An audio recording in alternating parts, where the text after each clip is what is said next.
Okay, folks, great to be back this morning on the Monday morning. This is the TBS, the True Breakfast Show. Good morning to all of you following us. It's Monday morning, August 21. Welcome to Liberia's biggest breakfast show, cutting across the 15 counties in the land and breath of the Republic of Liberia. The love of liberty made us here. Let justice be done to all. Good morning to all of our silent listeners.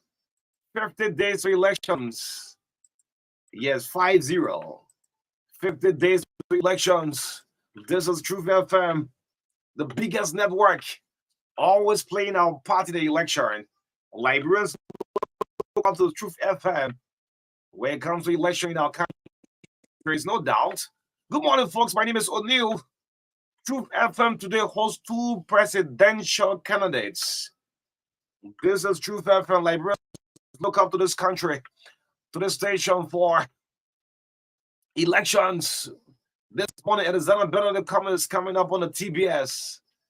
This afternoon, Joseph Boyka and PS on State of the Nation. That's why I say this is Truth FM. Don't doubt it. Good morning to all of you. Let me say good morning. The Senator, number one. Senator Prince Johnson said, greeting. So I'm taking my time to greet you this morning. PYJ, good morning, Senator Nukwe. And MARKA is laughing when I'm not greeting my black president this morning. George is still the president, 50 days to go. Good morning, my black president. Good morning to all of you, our silent listener, the First Time Voters Association. Where is Bobby Addison Association? Team 14 yet to get logistics. 50 days to go. And so good morning, it's the Gemini edition of the Breakfast Show. I'm O'Neill Roberts, MARKA Davis, straight up to 10 o'clock this morning in the midst of all who say, Liberia first, Liberia second, Liberia last. Good morning to you, my dear friend. Great to see you on the Monday. I know they don't see you on Saturdays and Sunday, but great to see you on the Monday. Good morning. Good morning to you and good morning to all of our people who are following us this morning. And yes, most of the time I'm not really on the compound on Saturdays like that, except there are some rare urgent work issues. Yeah. Take time with the family. Yeah, so and it's good to be back and good to see you. We're wearing blue, just different blue. That's what. Yeah. This is the inauguration blue. Blue. Yeah. Maybe the inauguration of Elizabeth Benedict comments or Joseph or the re-election of George Weah. Man, people, thank you. The president will change it. Maybe we'll have a female president inauguration. Yes, Sarah Dessolo. Yeah, then we are the inauguration. Yes, it's great to be here this morning to our people. Good morning. As the days go, we try our best to calm our nerves. We know that the election is tension-packed, not violent wise, but the pressure that comes with the election, campaign activities, its schedules, and all of that, logistics, finances, and all of these issues are all part of the campaign activities. So yes, in the morning, we try to relax. As early as 5 o'clock, maybe you can listen to some gospel songs, nice songs, calm your nerve. Daybreak, you go according to your plan for the day. Yes, so it's great to be here this morning to keep our people informed about what's happening across Liberia. And good morning to all of you who are following.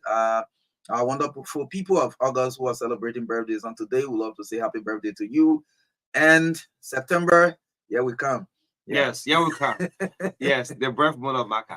Here we come. In campaign month. Yes. And at that time, the campaign will be no way. You go launch a campaign for some people on your birthday. Great. So we have to say happy breakfast. I mean, again, we want to announce to the public, this is Truth FM, man. This is Truth FM in case you don't know. In case you don't know, this is Truth FM.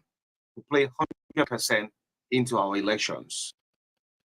Today, we have two presidential candidates on the show today. This morning, it is Elizabeth Benedict Cummings of the CPP. This afternoon, Joseph Boyka on State of the Nation. In case you don't know, this is Truth FM. Let's show half of our lineup this morning. Yes, so 50 days to go. All of us. Look, in the morning you wake up, you check where is your voter's card, the weapon, and leave out to the same place. Yeah,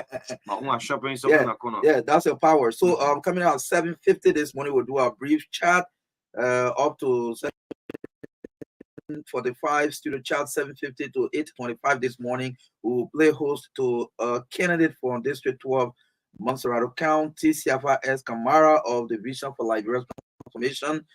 He will be our guest here this morning on the first segment. That interview we will do on the show this morning. And coming up at 8:30 straight to 10 o'clock this morning, the standard bearer of the collaborating political parties, Honorable Alexander Cummings, will be our guest this morning. Put it be there.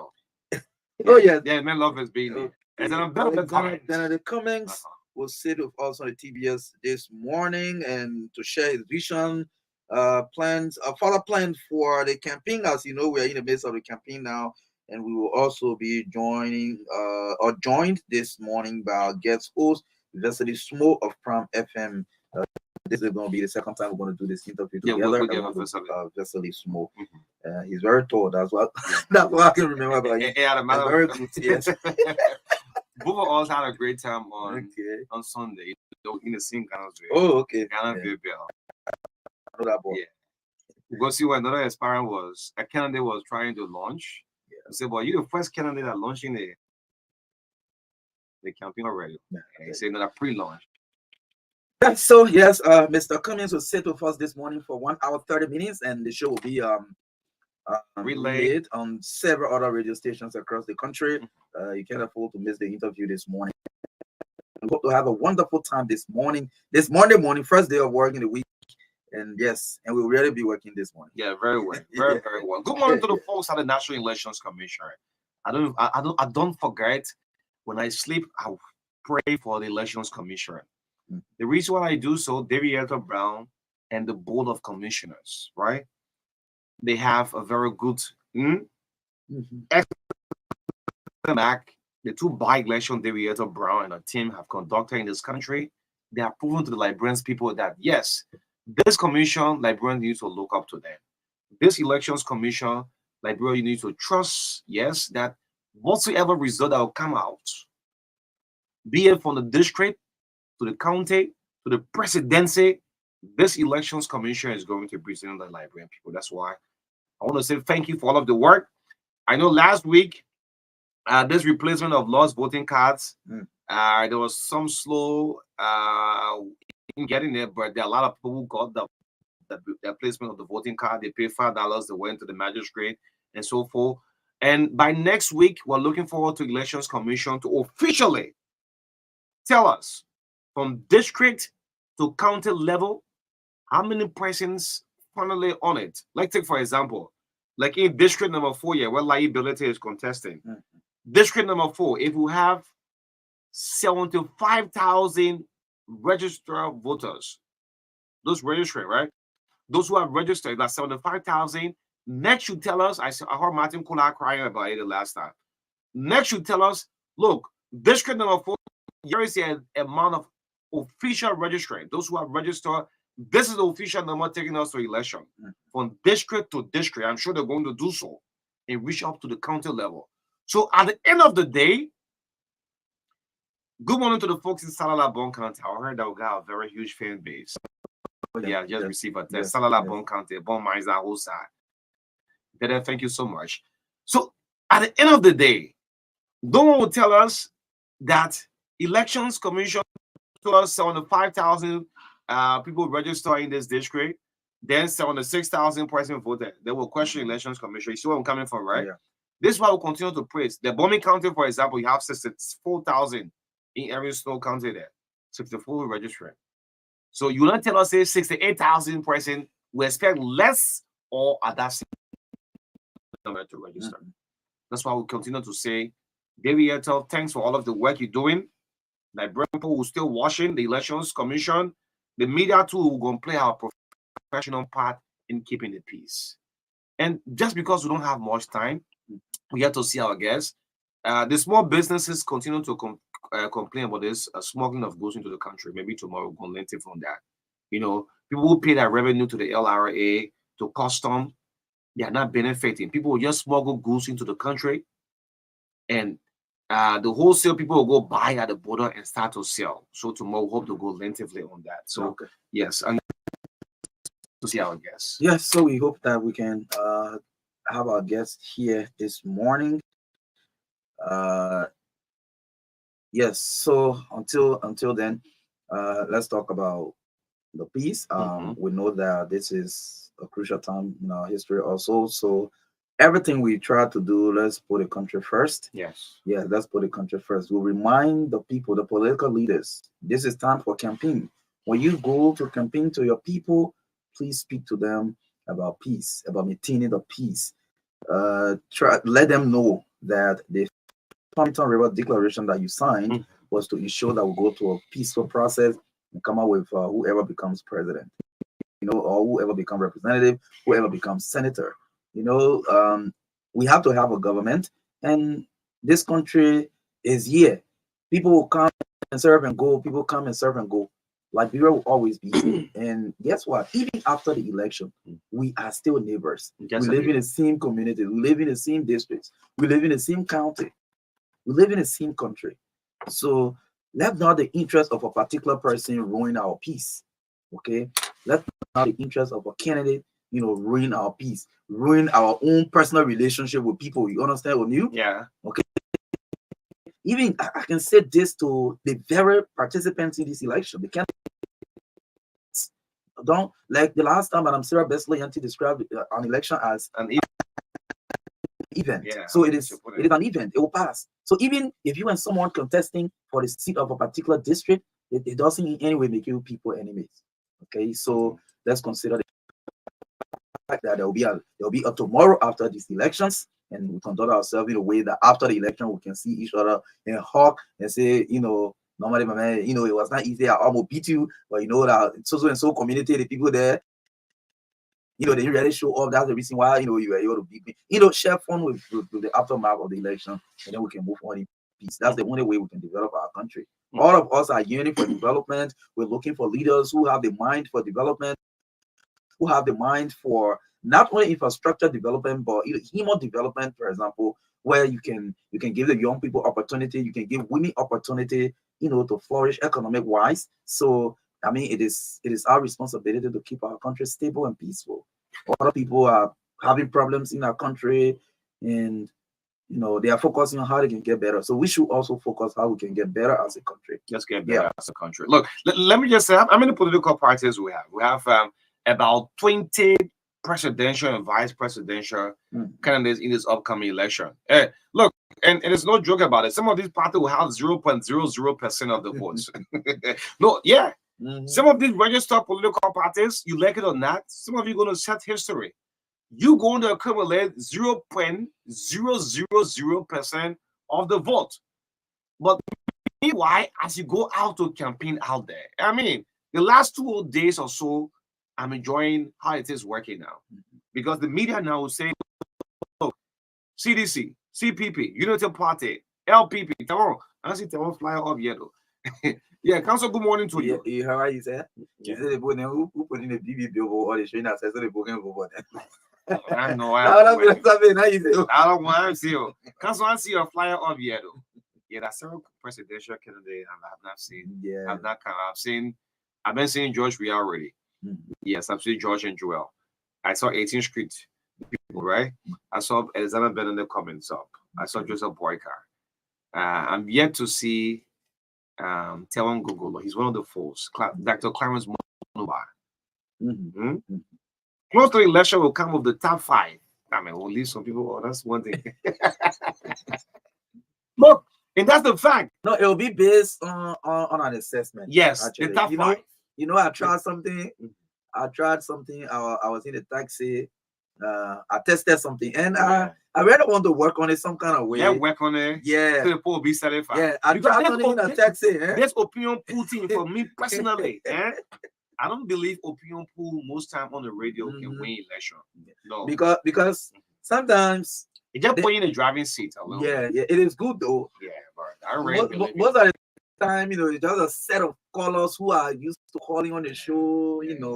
Yeah. Some do opinion pool, but Allison will call from team. So when I in a taxi, I try to do a little pool. 6 person in the vehicle. Yeah. So time to vote now. We were actually 8. Yes. That long book out. No. So what happened? We have 3 persons in the VIP. You know what VIP means, right? The back seat, right? VIP. Okay. Yeah. Then 1 in the front, that 4 right there, the driver. Yeah, one in the front, the driver 5, then 4 in the middle seat. Back. Okay. Yeah. So like it were 9 persons. Okay. So 1 person was not voting. Invalid vote. No, not invalid. Okay. That the commissioner. And what happened was supposed So MARKA David was a commissioner in the vehicle, and they conducted the election. So what type of other pool? What type of kind of pool? That other kind of pool.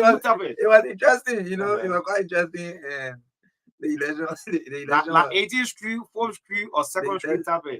Actually, sincerely, 18th Street. Sincerely, you never lie. Sincerely, you get lost. Sincerely, it was 2nd Street. Sincerely, okay. Yes, sincerely, yeah. Okay.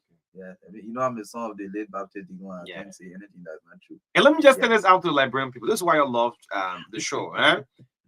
We will bring all of these political actors and let them tell us why. Look, when these people come into your district, into your community, ask them what you want to do for us. You know, all of the Amanda, reactionary tendency, Abbas. Some of you listening to no message. So at the end of the day, after this election, people will call for more abundant district than ever. Because some of you took your voting rights, you must rather you, but you took away River says. You took away. I like the county you call. Where River says. You took it to district 1 in Lofa. So at the end of the day, when you are returning home after election, don't be telling us say you call for abundant district. We'll tell you say shut up. You voluntarily going car and went to Margibi from go Margibi. You see, you abandoned the district initially. And go then later on, you come back, you say I love me, but who are you who abandoned the district? Abandoned the district, one of the lawmaker. And that's a fact. So let's see if we can get 1 or 2 calls up quickly. We get to have the guests. But again, this country will continue to say no to violence. Problems everywhere in the world. Let's go into the process. And the biggest peace starts with the government. The peace starts with you keeping it. So oppositions. Today we're going to have Elizabeth Ben on the comments. This afternoon, Joseph Boyka also come on the scene. The True FM, that True FM, in case you don't know, this station have made 2 precedents. They hadn't for Liberia. They hadn't. This is True FM. This is where national unity begins. On one day, just one day, 2 presidential hopeful sits on the network. The people in the district, trust me, the compound will soon get packed. They can hear me listening to the lineup. So I said that they were announced money. George coming by will not be easy. Yeah, the people can hear me listening to the lineup, but on a very serious note, and that's what democracy calls for. After this election, we still remain as journalists. All the political commentators they will go, and we as journalists will still remains. That's why we try. We human, right? We human. We may not be 95, but maybe he gave us that 90%. Meanwhile, let's get lines open up. We got to see Siafa Kamara. Yeah, 0770202579. This is the TDS this morning on Truth 96.1 FM. You can call us this morning.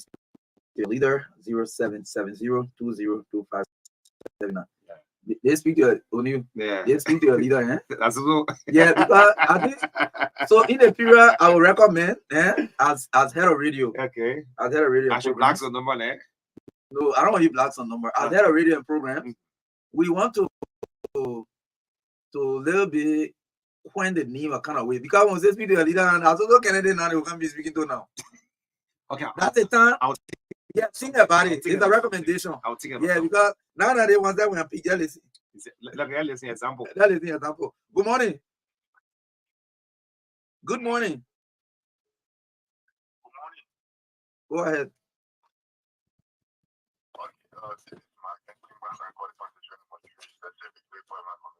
Okay.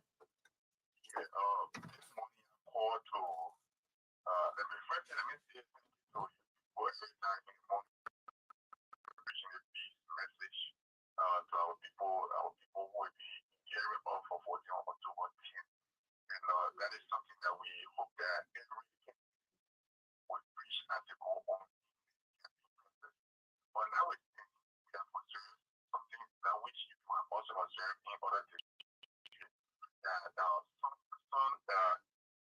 some voters who are in constant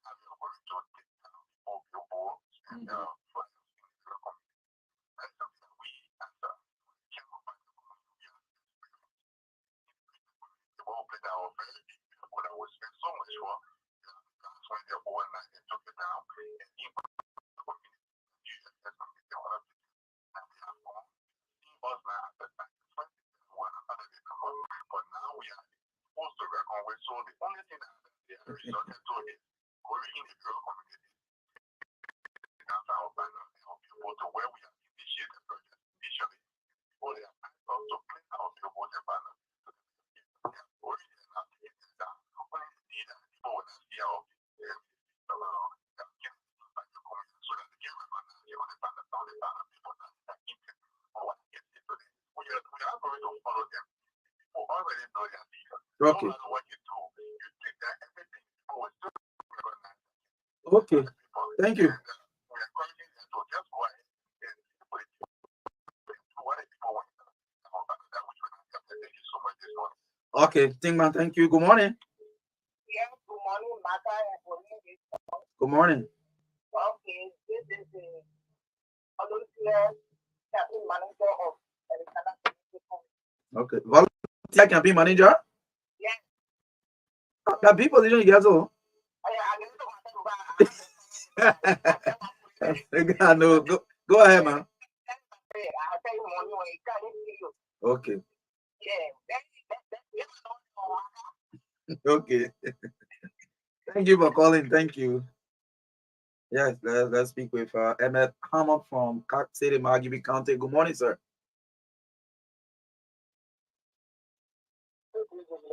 Mm-hmm.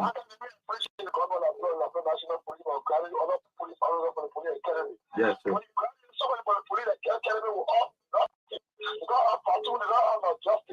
I established people to go and see the job patrol affected in the election. So I hope and pray the government can empower people who want to patrol. I don't look at our country. Thank you so much. Thank you so much. Yes, congratulations to all of you who graduated from the National Police Academy on I think day before yesterday. Good morning. Good morning, Marka.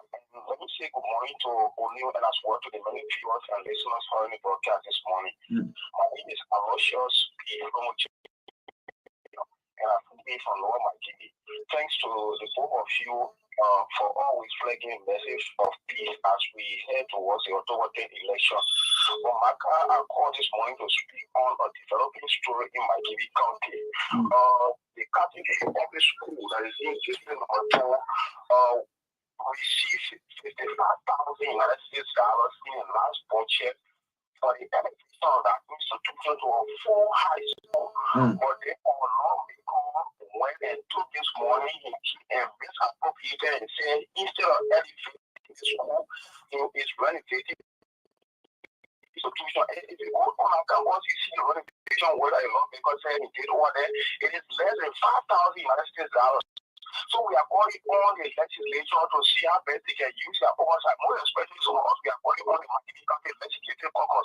You cannot go and take public funds, especially meant for development, and come and make appropriate the idea. It will be one of the reasons why the people of District Number 2 will unanimously campaign against representation because that is of corruption, and I think the law because you account for the $55,000 for the Catholic Public School. Thank you for having me. All right. I know you attend several you attend gatherings over there, so maybe you can place a question to him. You better explain to the people. Good morning.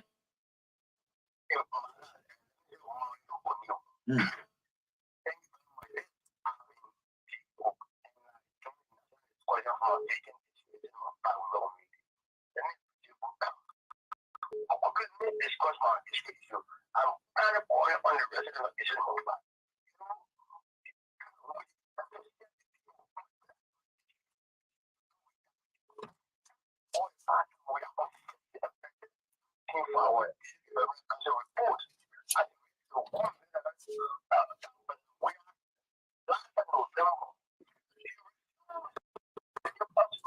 But what was the intent of that money? What the money was meant for?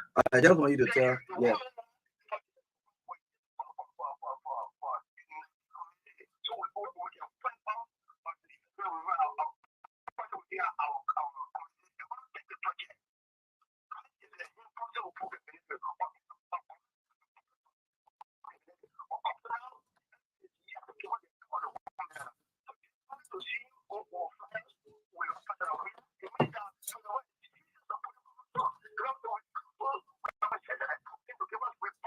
Okay. Okay. The man Yeah, about Avi, pass yeah. already. Good morning. Uh-huh. Good morning. Thank you. Good morning to my name is Albert and Why are you sounding low? Are you frustrated about something? What happened? They can be giving you other. Go ahead. I appreciate you. And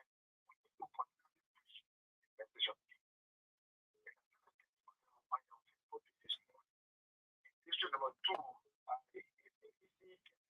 initiating a situation that will not be well for the district. Like the eve of the president arrival. And let me tell you this, he was the district one leader, walk to the office of the street and grab somebody from there, if I district one leader, grab me a piece. Who would have retaliated for that involve the police? Stop. Yeah, but Okay, thank you. That was the best thing to do.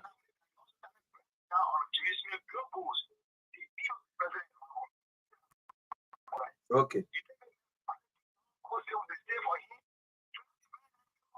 Okay. yeah, Thank you. I don't think we should go for. Let's pick up Bobby Addison. Bobby, thank you. Team 14 yet to receive logistics. Morning.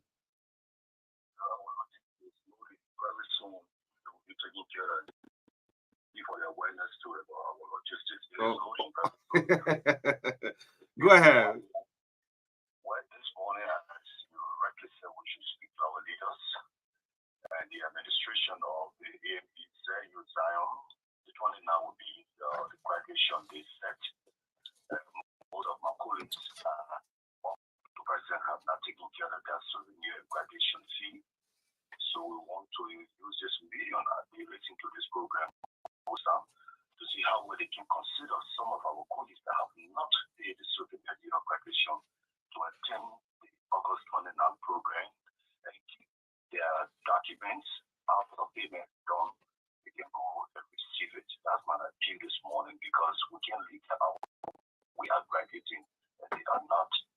So that I do let it be part of the exercise on the 29th. When you can give your document with the pay. And to speak about for Chambers, thank you for these messages that are spreading around the country. Along President George Mana, we are doing extremely well. We urge that others will follow because Chambers President we are to speak the message of peace. The Greenwood Solican District is there in Webber. Mama, what happened? You received logistics, yeah. Team 14 for the re-election of George. We are everybody getting their own thing. Team 14 office game. Yeah, there's another group, it's a niche group. So we as leaders, we know we have to wait. Let the others receive a little, we will. We are leaders, so we take our Team 14 was established March 1st last year. So we don't want to rush. We know others that just came in before us. It will be the last. Well, our target is people so they can distribute the Southeast and we'll make sure we're going to take control of the Southeast from Sano to Grand G. The Team 14 along with other groups, we're going to give this leadership the Southeast. Okay. Support from people for Chambers. All right. Bobby, thank you so much. Thank you so much. Again, we want to announce to the listeners at 8:30 this morning, we're going to have the collaborating political parties, tender bearers, that have been in the comments. So a huge crowd outside already. Just said yes. Yeah, this is Truth FM. So 8:30 this morning, ABC has been in the comments is on the True Breakfast Show this morning. Then 3:30 this afternoon, Joseph Boyka appears on State of the Nation. In case you don't know, want to inform the public, this is Truth FM. This station rules the nation. But since the first segment guest, I think somehow it caught up. Let me just bring this out to the public. Over the weekend, I've been receiving a lot of calls from small business owners. Remember, there are a lot of businesses in this country. People pay the rightful revenue to the folks at the Liberal Revenue Authority, the Ministry of Commerce. Let's say, for example, this drink they call the Excellent Energy Drink. The Excellent Drink. I'll show you. I've drank some before. It's a non-alcohol beverage. The CEO will go and buy to the rightful area, pay his taxes to government. Then at the borderline, if I would take 1 week on this, more than 4 or 5 businesses complain about this. The smuggling at the border entry, and the folks at the borderline, if at the Ministry of Commerce or at the LRA, whosoever, don't tell me this thing will smuggle into our country. You say you're not in the known. And who are buying it from the people? These big business institution, these supermarkets. They never go pay is revenue, is lawful revenue to LRA, to commerce, or whatsoever. And at the end of the day, no profit. And this will just be smuggled through the borderline and enter into our country. And you say you're not aware, they mean that anybody can bring army to this country, you will not be aware. Anybody, they mean guns can enter this country here with all you be expecting. People bring this thing and pay the taxes to government for profit making, man. And there are a lot of small businesses complaining about this. Well, I have the official right to bring this product. I bring this goods to sell, but it's smuggled through our borders. How is it entering into our country? And today I just make reference of the excellent energy drink. I think I saw it on the social media. And the man pays money. At the end of the day, you see the brand that is on the market, it's look fake. Where did it pass? It passed through the border. Who are the border? You have the LDA, you have folks on the immigration, you have the Ministry of Commerce. Then you see this thing coming to the country, you say you're not aware. They mean that anybody can bring gun and just pass through and come through our borders. We have to protect our small businesses. Today, it's a Zenith group of company. Tomorrow, other company will be affected. Sure. Yeah. So if it take 1 week, we'll call on the folks. Maybe sometime we can see the bosses now aware of these things going on sometime. But if this is what happened consistently, the Liberian border, our border entries now, people smuggle goods into the country every day. Those of you at the borderline, these people pay the lawful revenue to make profit, pass through the free port. The things are smuggling by the wayside into our country. We have to stop it. Just to hear the election, a lot of things will happen. In the 50 days to election, different things will happen. I mean, let's pick a few more calls up. We can bring the first segment guys up. I think driving to his time. Yeah, so as we pick a couple of calls again, we love to congratulate those who graduated from the National Police Training Academy. Okay, on Saturday. Yeah, so we want to say congratulations.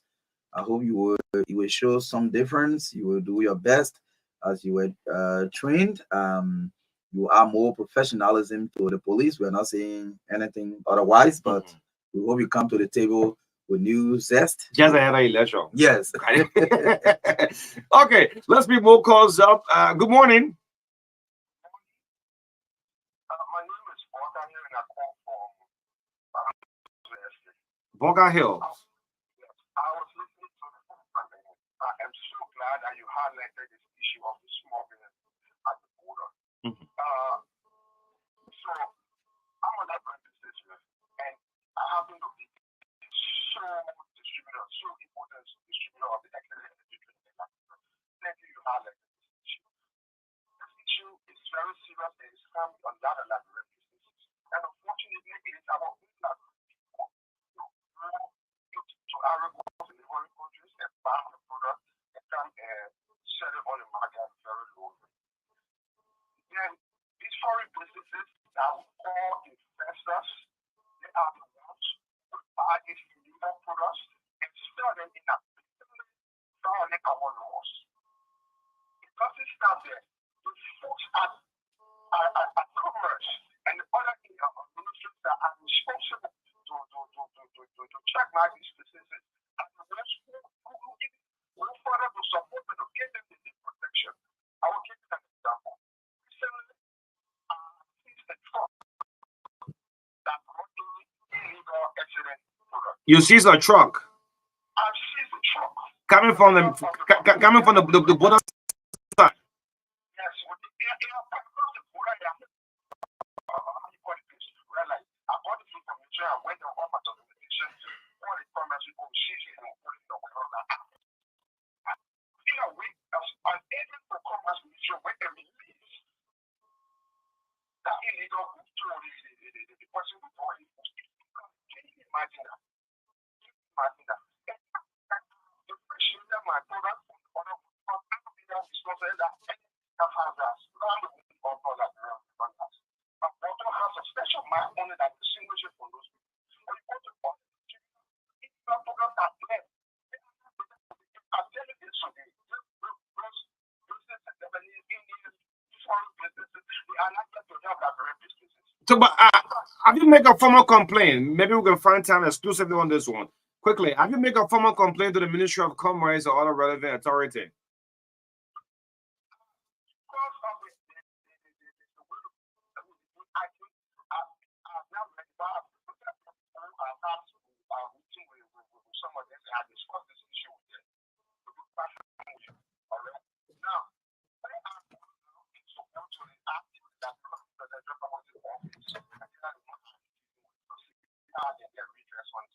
But let me not personalize it.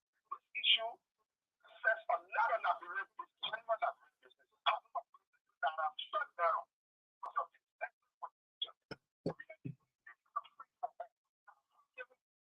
Our economy, we harm ourselves. If the government functionaries who are responsible us are the ones who are helping the foreigners and the foreigners for different countries, they are not here to help us. Okay. So yeah, Mr. Hill, it's good that you. So I started with this. Trust me. I mean, the feedback so bad from all those who trying to call. Trust me. I started with this. Luckily, you called through. I'm going to go in because it's not only your business actually affected from this. I mean, a lot of other businesses, those who bring in goods legally. I say legally, that pays revenue to the Liberian Revenue Authority. They can be going through these kind of things. You know, smuggle goods is unlawful, and who are buying it? You smuggle the goods in the country. Go to the BB business stores and see you see them all on the shelf. Then whatever the man who pays the revenue and it go just up. We're gonna find more time on it. Let's pick more calls up until 8:30. ABC is coming up at 8:30 this Good morning. morning. Joe, your line is bad. You gotta make some adjustment. I want to speak to my court.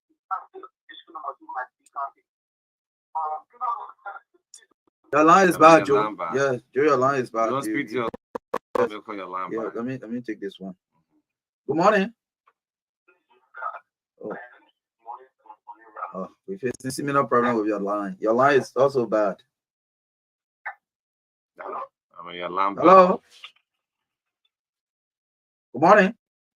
Oh, okay. I think you'll call back. Yeah. I'll let you go. 0770202579. Yes. So speaking about that, when we talk about this, talk to your leader team. By tomorrow, you just speak to the issue being discussed from our talking point. Yes. Until after the election. Yeah. Because ever say we don't do so, all of y'all will call for the office of the temporary office. Let's speak to the issue, at hand. Yeah, temporary office. Yes. Let me take this caller. Good morning. Good morning to the people of MARKA. My name is James. I talked to you for my resident. People who knew this morning, I want to use the platform to extend my thanks and appreciation to Jones for the New York division in our district. Moving forward, I want to say this. The senator of our county have abandoned the responsibility of the county. He said, which senator? Which is not available here, Rebana? Very good. In 2019, to young us, the basketball. Why you went to talk the whole day and you say, well, the for us in a prison of it. But people have abandoned. I can speak to you. That was the means of the children going to school for that community. Now they are paying over $300. Have you reached out to the senator? Because the senator have been doing a lot of work in that county. Yeah, have you reached out to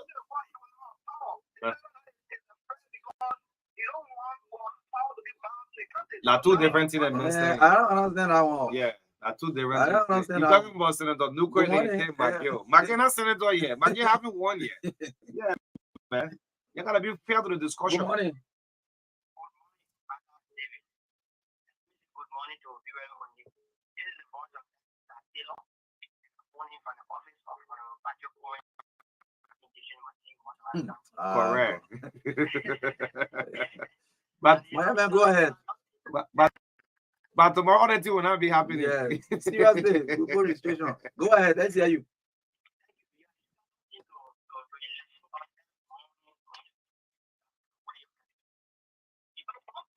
Yeah, man. I mean, the land too bad, man. The land is They're very, to come here to get good food for us. Good morning, Joe. Try again. Let's see. Oh. But when you not making accusations, we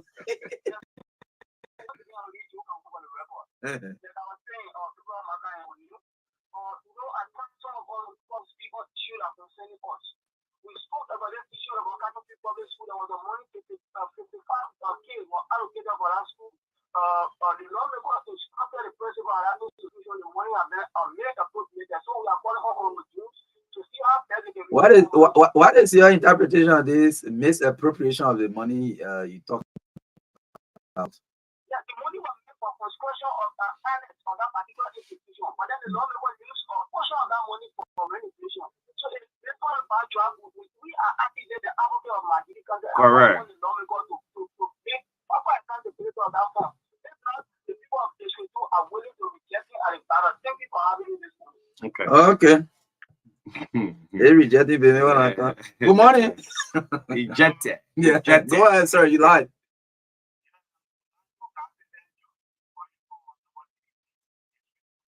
Grand Bassa County, is that correct?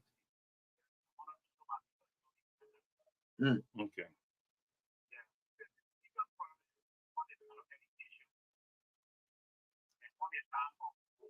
Okay.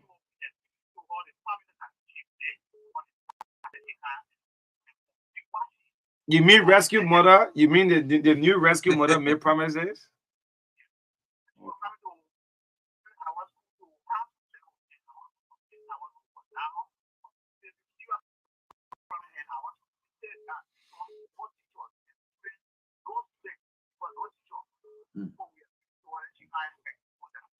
Okay, thank you for following us from Grand Bassa County this morning. Thank you. Where is Solomon Tobin, man? That's a him interest. Good morning. Yeah, good morning, Marka. And good morning to Honorable. This is George Christopher.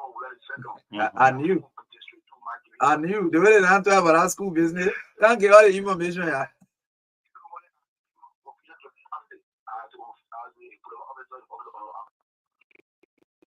Okay. Funds for national program budget cannot be handled by any individual lawmaker. So our guardian will redirect their acquisitions to different places. So they are mentioning some 55K. They said it was allotted, I think, through the county setting for that school project. It was through the national project okay. And that form was to construct two annexes for the school extension and running. I'm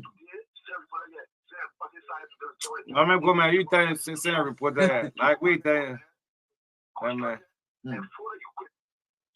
way to come on money for redirected. Okay. Well, I'm made for to extend the school to a senior high school. The school is an elementary school. So we're even clear for the people at senior high school to act for the other things to senior high school. So the money finna now? Man, so my son report that. Okay, thank you, George. Okay, Josh. Thank you, Josh. Good morning. Good morning to O'Neill. O'Neill is Robert Francis Oka. I joined you this morning for Unification City. County.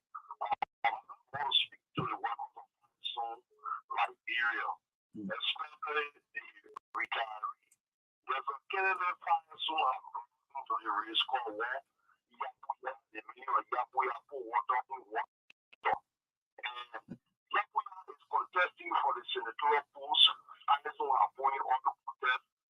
Now, files to the people out of contesting election in the country, my young man.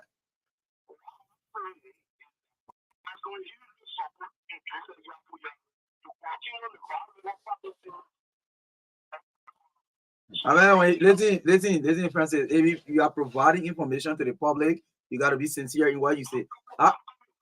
No, you come in, but first then you start providing. How information. about I can for the Firestone candidate candidate in to the support labor practice?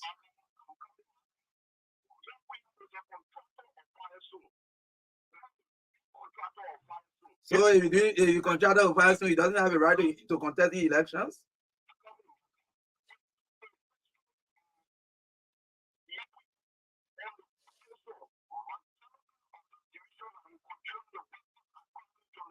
Okay, we'll follow up. Okay. We'll definitely follow up. Let me pick this guy from we'll Nima follow up. County. Yeah, let's pick this guy from Saclet P at Nima County. Good morning. Morning. Thank you for the recognition. The name remains constant. My name is Sora MJ, and I'm calling from Saclet P at Nima County. Okay. Let me use this medium to say good morning to political leader, Honorable Executive Senator Kumi, and Honorable Charles Brodsky. And also the biggest chairman of the biggest opposition political party in Sub-Saharan Africa, Chairman Musa Hassan Belete. Let me just say you guys and the people of the view and the people of this research have deserved to vote these people into power camp on the 10th of this year. Because the team CPP with Charles Brodsky and that of Executive Senator Kumi are people that are willing to transform the country, are people that are willing to connect this country to the international community and the business world. Thank you.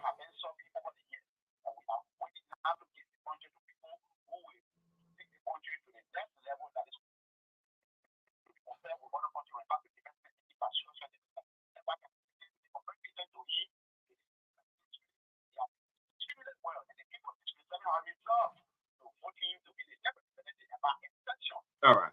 Thank you. Thank you so much. So much feedback this morning, but I don't know what this is coming from. The feedback. Thank you so much. Just before that. Yes, yeah.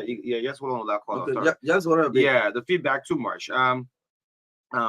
Two quick things pop up on the social media, and definitely we'll have to address it quickly. One has to do with the Rabos International Airport. They say RIA, the generator went off. Well, the management and staff have said no, this allegation is absolutely false. And I mean, that area is an international transit area. People go in and out of it. If RIA current from there, generator go off, definitely it will be all on the social media that the power have gone up from the RIA. So that information is not true, as you may be seeing it on the Facebook that RIA, generator went off where you have passengers through boarding their flight off and on. So the management have said that is false. Then too quickly, I'm going to play the audio, but before that, there's another video that's two information on the Facebook, on the social media. Then two, look on Saturday at the Unity Party headquarters. Supporter of Jeremiah Kuhn and that of supporter of Joseph Boyka. I think the Unity Party needs to speak to that. Yes, it's also trending on the Facebook. Like a face fight is also on the Facebook. All right, but let me play this out before we bring on our guest. This is a human interest story. And this one now want to call on the real rescue mother of Liberia, who is actually the rescue. So later we came in Truth FM. At the end of this 2-minute thing, what's someone to be dates, you call on the rescue mother to come to her aid. I mean, she's dying. Yeah. Let's just play this. I mean, I listened up to Wake Up Liberia this morning. I heard this and actually touched my heart. So let's play this and see. Of the two rescue mothers, which one of them will come in? MARKA.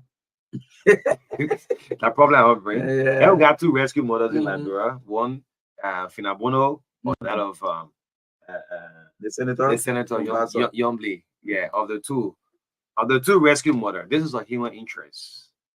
Let's see who will come in. And Zana Benedict is coming up at 8:30 in 6 minutes from now. He'll be live with us on air. Let's play this. This is SOS call.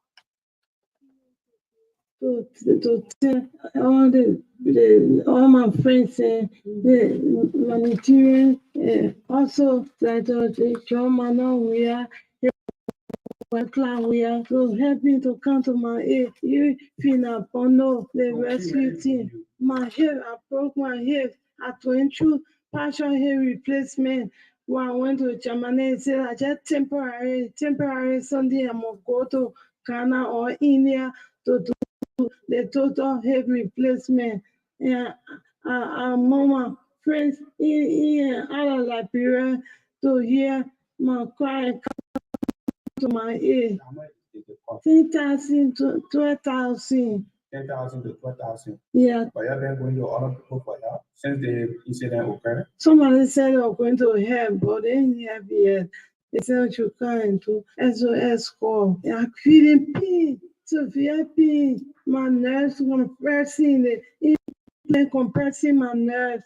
It's damaging my nerves on my feet. Even my blood started clotting down my feet. So I asked my fellow Liberians, humanitarian to come in and help me. John, President John Manon, we are a welfare, we are upon our rescue mother to come in to come to my aid. Even government officials. I live in Fender, number 0770195352. 0770195352. And 0886675031. 0886675031. Money Helen pay.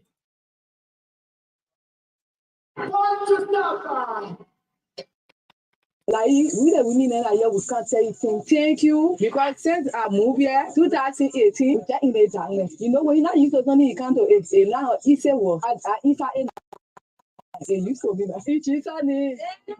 But we now want for all to see they want to see the end. We the women there when we say we hold you, we like you to the extent. So we the not the time women there we send here. We not say we want you to do this one, we want you to do this one, but you can't. We are there catching hard times. So at least we thank you for you to tell us in the darkness. Nobody like you there, if you go to the person like so and you left her with it. For the camera, for now, you see the boy. I don't wish our area yet. So proud. I believe we get solar panel light to our community, also closer to the house. I have seen the area clear. So proud, so grateful. And probably continue giving you strength, continue blessing you whatever to do what that we want to do. Yeah, this is our development. So I want to appreciate so much for what is this for. So I've been here for past 10 years now. 10 years. The first time you see light. Yeah. Sure. It's my first time to see solar panel light in front of my house. So I'm so proud of it. I haven't because you all left. Some of them completed no development. I can't go. I did a year. We got development here. Thank you. Sorry, I saw where all I was saying in the dark there.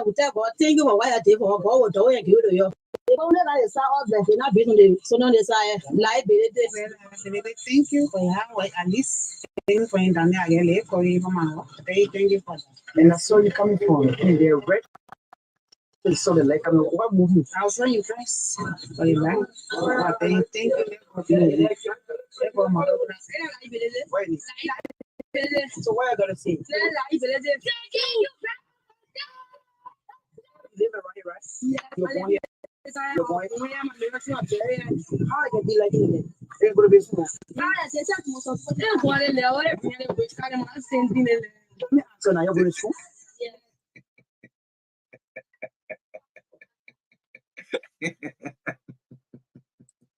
Yeah. Somebody asking why am I laughing? The children discussing it. Everybody let him marry witchcraft. Okay, this is Truth FM 96.1, the heart and soul of Liberia. This is where national unity begins. It's exactly 8:30, like we indicated. We have with us this morning the standard bearer and presidential candidate of the collaborating political parties.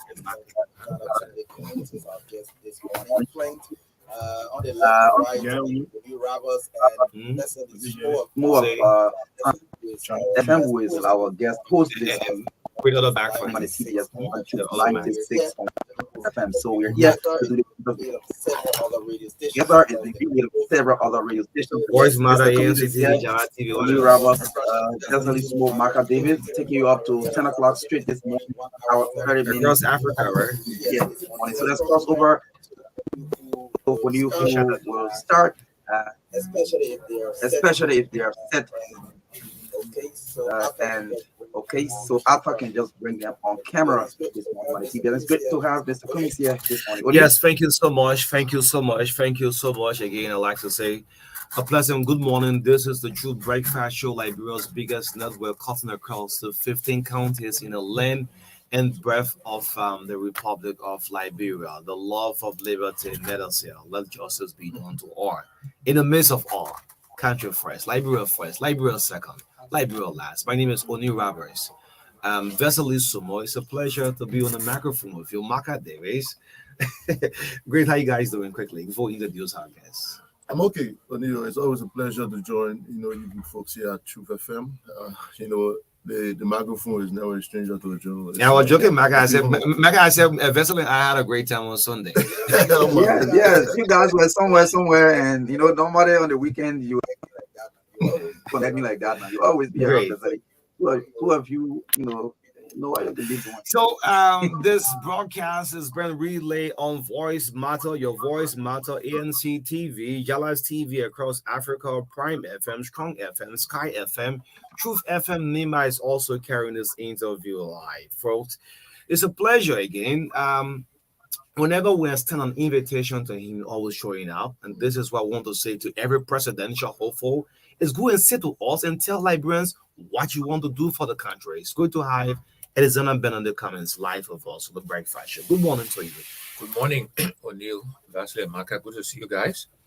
And I know we'll have an interesting and vibrant 90 minutes with the three of you, but I'm looking forward to the conversation. Thank you. 90 minutes. Are you ready for this? I'm always ready. I'm ready for prime time. I'm ready for any questions, any comment, any suggestion. How is it going? We're ready to take over the leadership of our country. You're ready for that. He's jumping straight into it. Great. Great. How are you doing this morning? How is the CPP? I'm well. The CPP is good. I would start to say we thank God for good health.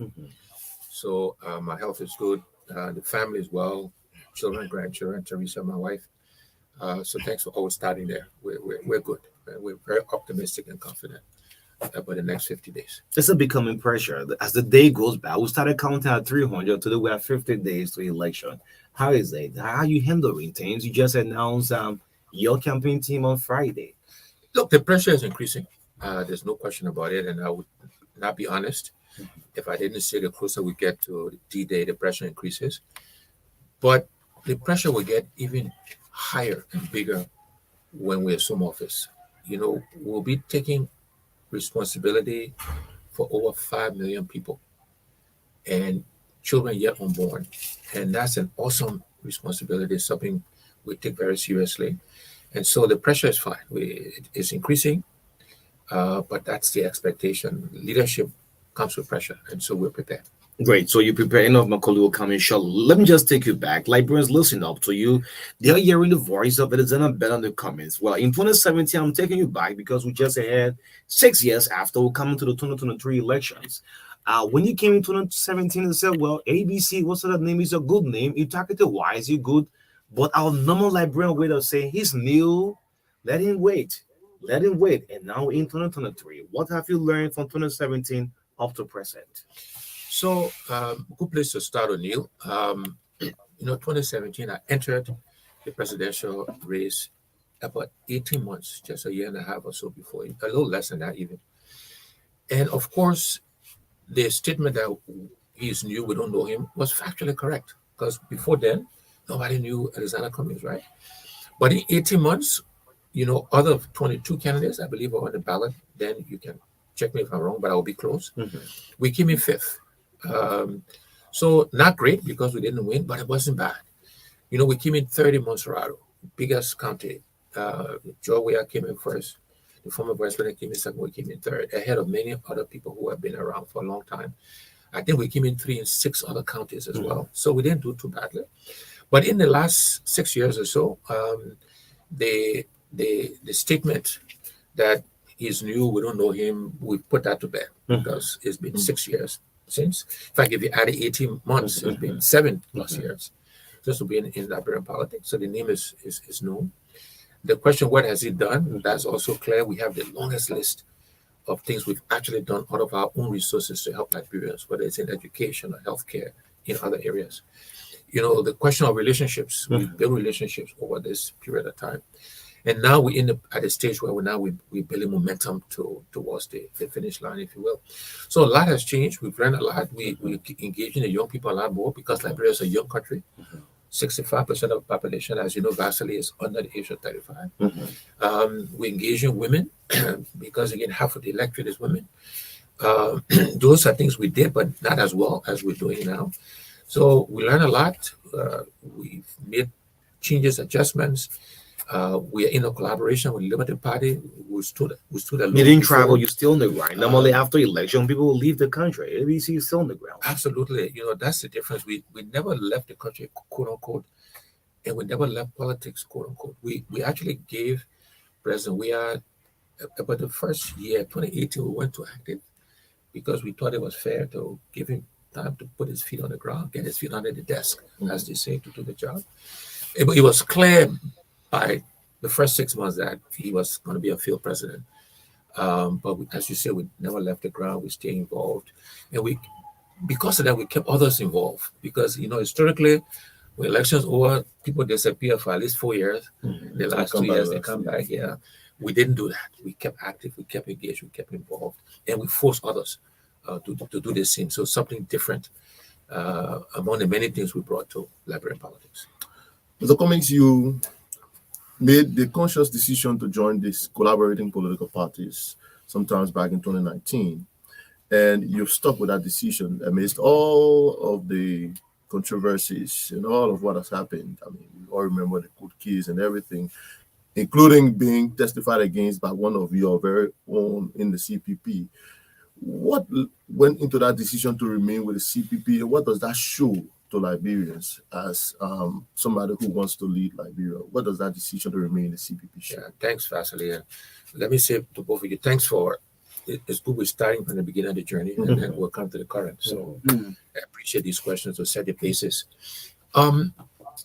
Look, I believe in collaboration. I believe one of the challenges we have, Vasily, as a people is that we struggle to work together. I remind Liberians that one of the things we got to do different as a country, as a people, we have to find ways to collaborate, to work together. Today, there are lots of Liberian churches and mosques, a lot of small NGOs, because everybody want to be big shot. Nobody wants to work together, right? So we don't get scale. We don't move things forward. And by the way, just to go back even further, when I entered Liberian politics, I could have formed a party on my own. People are saying, just form your own party. But I was deliberate to say, look, with all the political institutions in the country, I got to be able to join one as opposed to starting another one. So we joined the ANC. They welcome us. Thank God. We thank them for that. And the same thing with the CPP. I said, look, we got to work together. So we agreed. We came together as 4 political parties with good intentions. We agree a process, an agreement for how we will select the leader of the CPP. All I did to the Liberian people, was I insisted we follow the process. That we shouldn't ordain anybody. This is not a monarchy, right? This is a democracy.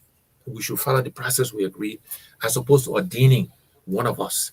And because I insisted that we go through that process, I was maligned, I was taken to court, I was lied on, I was testified again. But God works in his mysterious ways, his wonders to perform. They thought they would bury me, they would push me out. I would throw my hands up and abandon it. I stuck with it. We went through the process.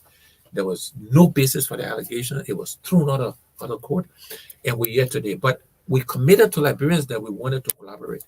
We committed to Liberians who wanted to be in the CPP, and I want Liberians to know I try to stick to my word. I'm not perfect. I don't want to pretend that I'm perfect. But when I say I will do something, or I'll commit to it, if I can't do it, Vasily, I would tell you, my man, I can't do it. My hand can't reach that far. My pocket not that deep. If I can do it, and I would say 90% of the time, not 100%, right? So we committed to Liberians who want to be in a collaboration. We stuck with that. And I want to today acknowledge the Liberty Party under the chairmanship of Musa Ability and the other leaders, Wade Powell, Martin Kola, Elder Jala, Ruki Barry, all these people stuck with us, stuck with the collaboration. And today we have a two-party collaboration going to the election. And that is the kind of leadership you want Liberians to embrace, collaborative leadership. Collaborative leadership. We gotta look. You've heard my bowl of rice analogy, so I won't talk about it. But the point is, Vasily, NEAL, MARKA, we don't choose our tribe. So you don't choose to be Kyo, Kola, Congo, Vai, Mandingo, Loma, Pele. You don't choose that. You don't choose your gender. You don't choose the religion you're born into. You don't choose to be born a Christian or Muslim or Buddhist or atheist, whatever you are, traditional religions, right? So those things should not separate us. This country, we all here. Nobody can deport anybody from Liberia. Right? And so the ability to work together, to compromise, to make trade-off. We should push each other, by the way. We should debate, push each other, but we should work together. We should see the glass as half full, not half empty. I often say many Liberians, we want to have 100% of $1 rather than 50% of $10. 50% of $10 are $5. $5 better than $1. But we want to control that $1. I also say, we all eat pepper, right? And we protecting the pepper bush, but not in the pepper bush. So let's grow the pepper. Let's work together, right? And so for me, inclusion, collaboration, working together is one of the things we got to do different if we want to change our country.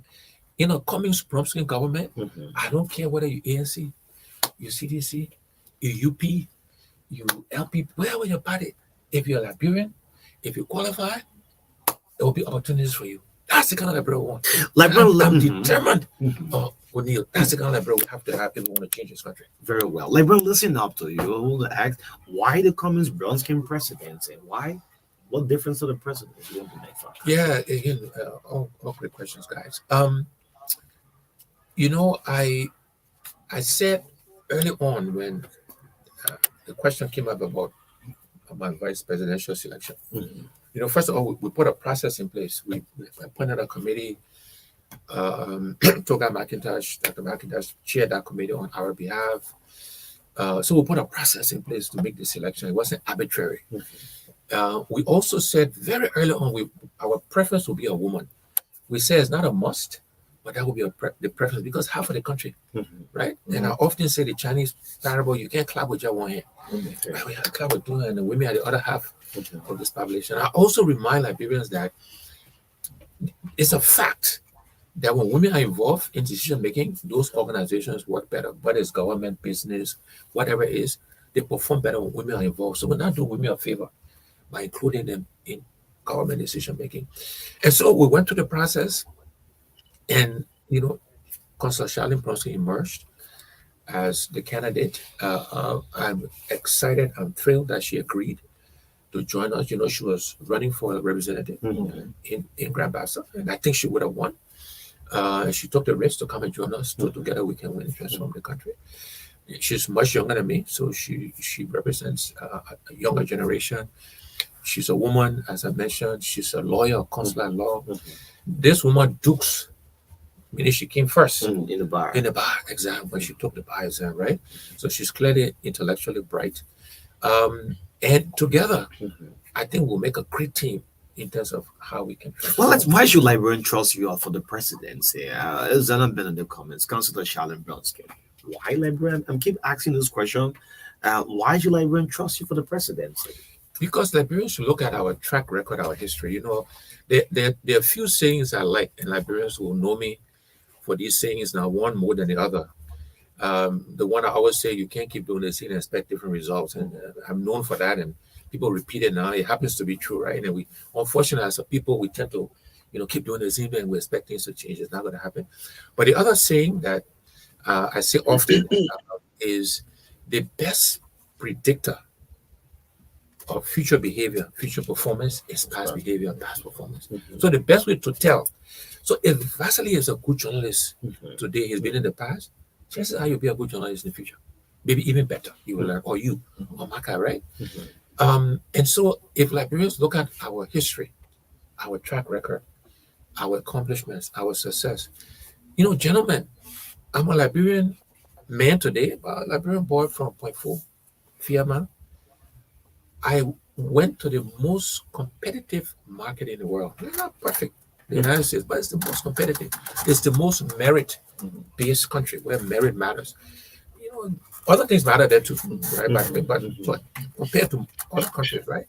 People who went to demonstration school, went to CBA, went to Cunningham, competed and reached to one of the highest positions in corporate America. The Coca-Cola company globally, it is now, red light, USDC. right? Globally, it's in almost 200 countries around the world, gentlemen, right? We have operations there. What they call the market value. So if you Google Coca-Cola company today, the market value on the New York Stock Exchange of that enterprise today is about 260 billion United States dollars. When I left 7 years ago, it was almost about 180, 190 billion. So it's grown since. But the point is, a Liberian man today started in this country, worked at LBDI, could ascend to that level, manage budgets bigger than our national budget. With us stealing 1 cent, being consistently audited. Gentlemen, we were randomly audited. Every year. Every year. Every year. No notice. No notice. They will show up and they will audit to make sure the expenditure was appropriately used. And so I said to the Liberians, the reason why you can trust me and Constable Bronson is that there's a history, there's a track record performance. This is a person who has lived and worked in Nigeria, lived and worked in South Africa, lived and worked in Kenya, lived and worked in the US, lived and worked in the UK, with different people, different processes, different systems, different currencies, different regulations, and managed successfully in those environments and rose to the top 2-3 positions in a global enterprise. That's why I think should give us the opportunity to bring that experience to bear to our country, to fix the economy. That's the biggest issue. Gentlemen, if we can grow the economy, if we can fix the economy, it will solve a lot of our problems. And that's my area. Everybody got an area, right? That's the area I understand. I understand how businesses work. I understand how the private sector works. So that's why I think you should give me the opportunity to serve them. I view it as a role of service, not to come play big shot, not to come and lord over the Liberian people. We want to set the example, to lead, to serve them. To look, one of the things we do at ASC events and CBB events now, just as an example, when we serve food, we have buffet, I always say as leaders, we should not be the first to go get our food. Because when you're the leader, you be the first, then you don't care if there's not enough food there for everybody else to eat. If we go last, if everybody go first, because we are the ones that control it, we'll make sure that the food there for us, so everybody will eat first. That's the way, and I'm not be eating in a Liberian context, right? Because everybody that chopping Liberian for money, right? But it's about service. It's about looking after the people first, and then looking after ourselves first, right? So that's why I believe Liberians should give us the opportunity to serve them. So, okay, I guess you are hearing me from here. Okay, yeah, okay, that's great. How did you arrive at this name that you placed on your team, Fixer, and why Fixer? Because almost everything, is sad to say, almost everything in the country needs repair, needs fixing, right? Whether it's the healthcare system, no drugs in the hospitals and the clinic. That's a fact, by the way. Go around the country. Don't have to take my word for it. You as journalists can check. Supplies in the schools. People are not getting paid regularly, consistently. People's salary were cut, reduced, call it harmonized, if you will, and still they're not getting paid regularly.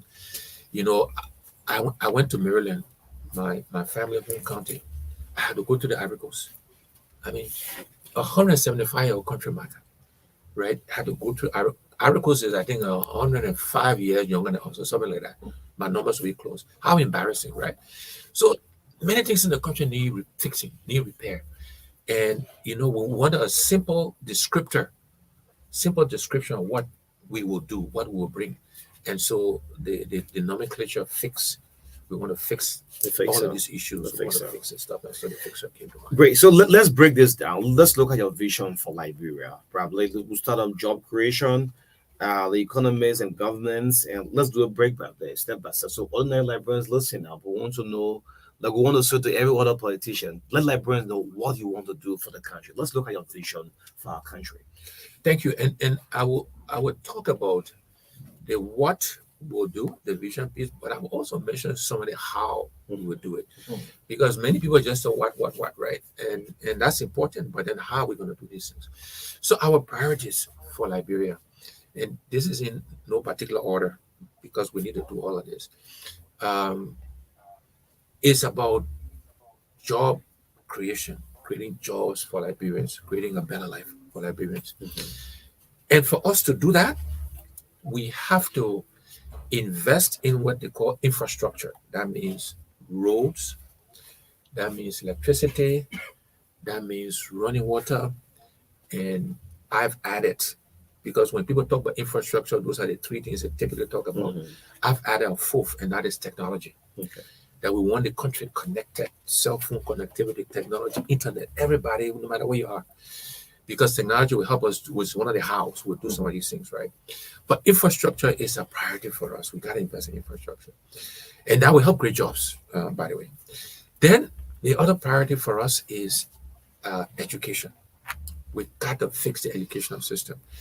And as I mentioned, each of these priorities, we're not trying to fix the whole educational system because you'll not do anything well. So we got priorities within the priorities. So within the educational priority, we say we will focus on teachers training. Because if you don't have good professor at the university or teachers in high school, elementary school, you will not get good output. There's a saying in IT, garbage in, garbage out. So we want to recruit teachers, we want to pay them well, we want to make sure they train. So teachers training is priority within education. Vocational training is the other priority within education, and then adult education. So within education, those are the three areas we'll focus on. Other things need to be fixed, but we'll start there, and then over time we'll get to the rest. Healthcare is the other priority. Within healthcare, we're going to focus on what they call primary healthcare and also preventive healthcare. So prevent us from getting sick in the first place. Because in healthcare, when you think about what kills most Liberians, right? In no particular order, malaria, typhoid, diarrhea, childbirth, hypertension, primary healthcare will address those things. Yes, the Liberians die from cancer, heart disease, liver disease, but what kills most of us? The statistics, the facts, the data. So primary healthcare, the clinics around the country, with birthing rooms, with the drugs necessary, with trained midwives, with trained nurses. We want to focus on primary healthcare and then also preventive healthcare. So healthcare is a priority. Agriculture, the other one. We want to feed ourselves, gentlemen. We can't be input dependent. If you look in the region, two of the countries that are perhaps doing the best relative to the others, again, they all got problems. But you look at Ivory Coast next door, is what they call an agro-based economy. The economy is based on agriculture primarily, right? If you go further afield, look further east to Ghana, same thing, agro-based economies. We have to invest in agriculture. We have to invest in our farmers, right? We cannot just be dependent on importing, right?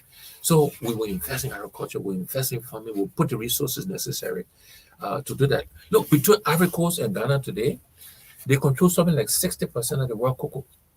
It's just those two countries, right? I mean, that's a powerful place to be. Why Liberia can't participate in that? Or we eat rice, we should be reducing rice, or all palm or whatever, right? But we gotta invest in agriculture.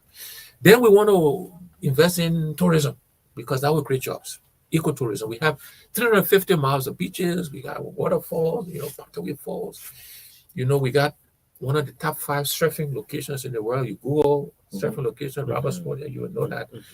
Gentlemen, for example, that will create jobs, service-oriented jobs, train Liberians quickly, right? So, and we add the word ecotourism because we don't have the infrastructure for the big 5-star hotels, etc. So when you add the word eco, people know they will come roughing, canoe rides, stay in the hut, that kind of stuff on the beach, hanging out, surfing, and that kind of stuff. So we want to invest in tourism. So those are some of the what's. On the how we'll do some of this stuff. One, we got to find the money. Right? How do you find the money? Yeah. So the several ways we'll find the money. First, we will go after waste in government, right? And the waste ties to the stealing. I start calling it corruption. Okay. Corruption make it sound. You don't want to say corruption. Corruption No, make it sound okay. good. Okay, Make it so- sound elegant. Okay. Yeah, So you said it's stealing. The Okay. rogues when they take Liberian money, right? So we gotta go after waste and stealing in government, right? Do we need to buy all of the kind of cars we buy? I don't know if it's changed, but I visited Rwanda a long time ago. It's been a while. And at the time, the equivalent of the minister or legislators, they used to buy them the Toyota RAV4. They're small Toyota, right? I mean, that's practical. As opposed to the big Land Cruiser. That, of course, I don't know, 80,000, whatever I call it, 90,000, the RAV4 maybe called 40,000. These are not exact numbers, but the You difference. buy 90,000 auto- car and you're still calling for help out there. Yeah, so we gotta take waste. That's an example of waste in government. We gotta stop the stealing and then redeploy those funds. We gotta make sure we're getting full value from our resources. So are we getting full value from our iron ore? I'm not talking about changing any agreements. Because when you start to change the agreement, nobody will invest because every government comes out and change. We're not going to do that. I believe in the sanctity of agreement. We sign an agreement, whether this government won't before we got to honor it, right? But let's just make sure we get a full value per that agreement for our resources. So whether it's diamond, it's the gold in our country, it's iron ore, whatever, and then we need to explore for other resources, to get the revenue into. We need to revisit the tax and think of how we can expand the tax base to get more revenue. Then we'll look at debt. Debt and leverage is not a bad thing if well used. This government has unfortunately not used debt well. 12 years of the EJS administration, I think debt was like 600 million. This government has more than double the debt, right? And can't point to exactly where that debt is used. But leverage debt is not a bad thing if used productively. So that's part of how we'll find the resources. So that's one of the hows, finding the money. The other how we talk about is what we call engaging hearts and minds.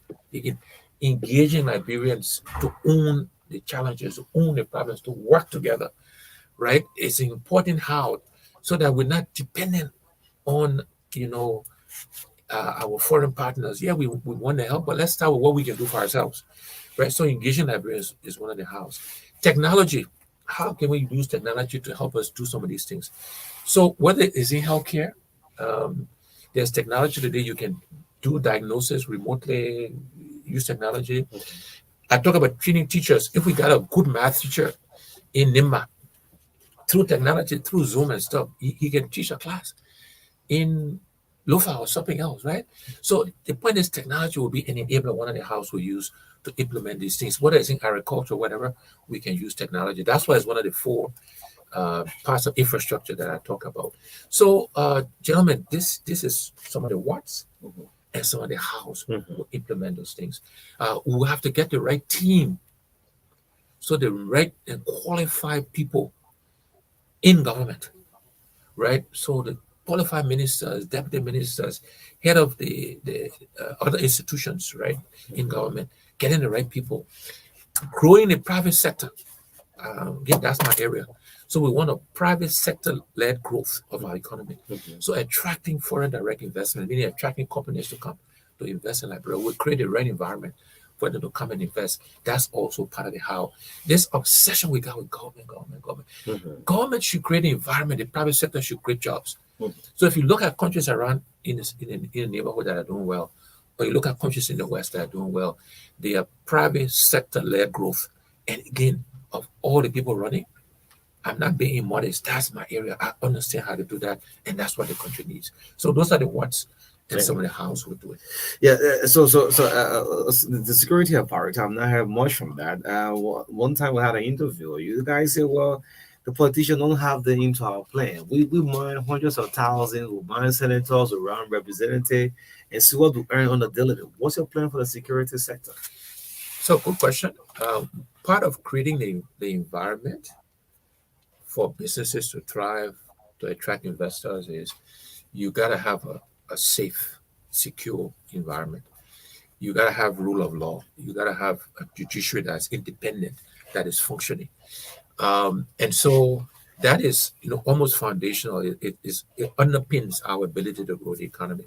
So we will make sure that We got the right people again in the judiciary, in the police, in the immigration, in the customs, in the DA.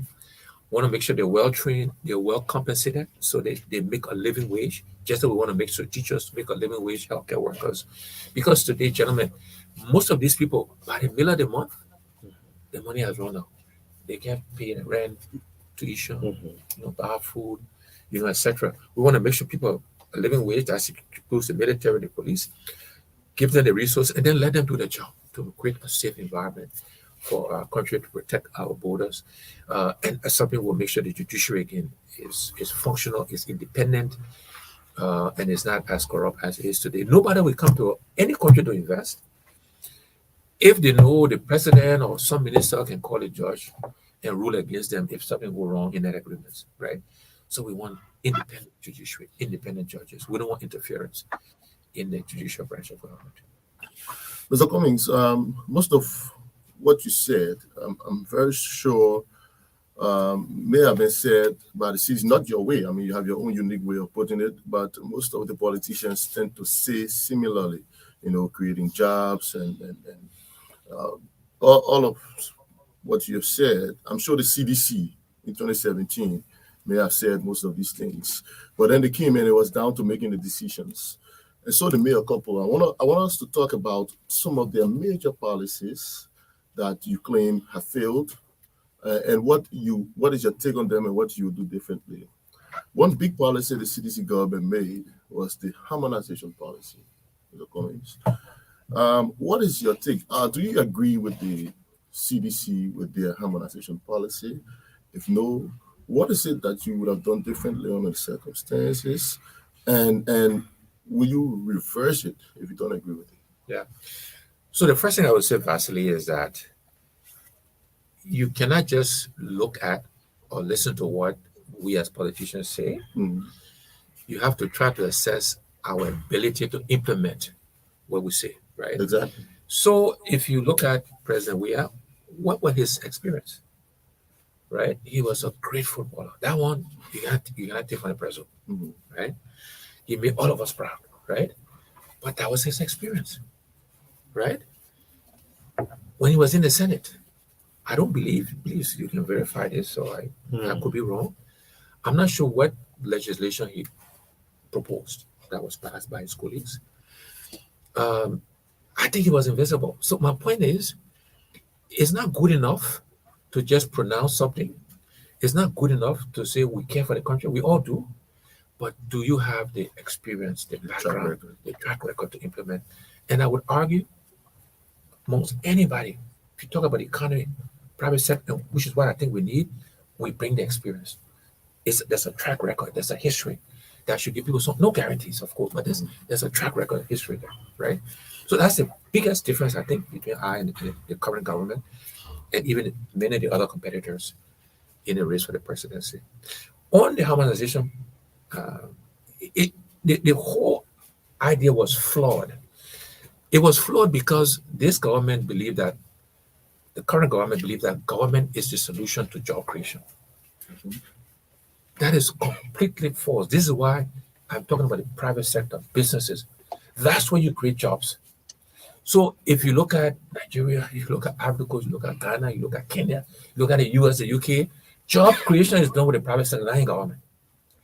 And because this government didn't understand that, they said we'll reduce people's salary so we can hire more people using the government to create jobs. I wouldn't do that. That's the wrong construct. That's the wrong way to think about it, right? That's why I keep emphasizing, is the private sector that is ultimately job creator.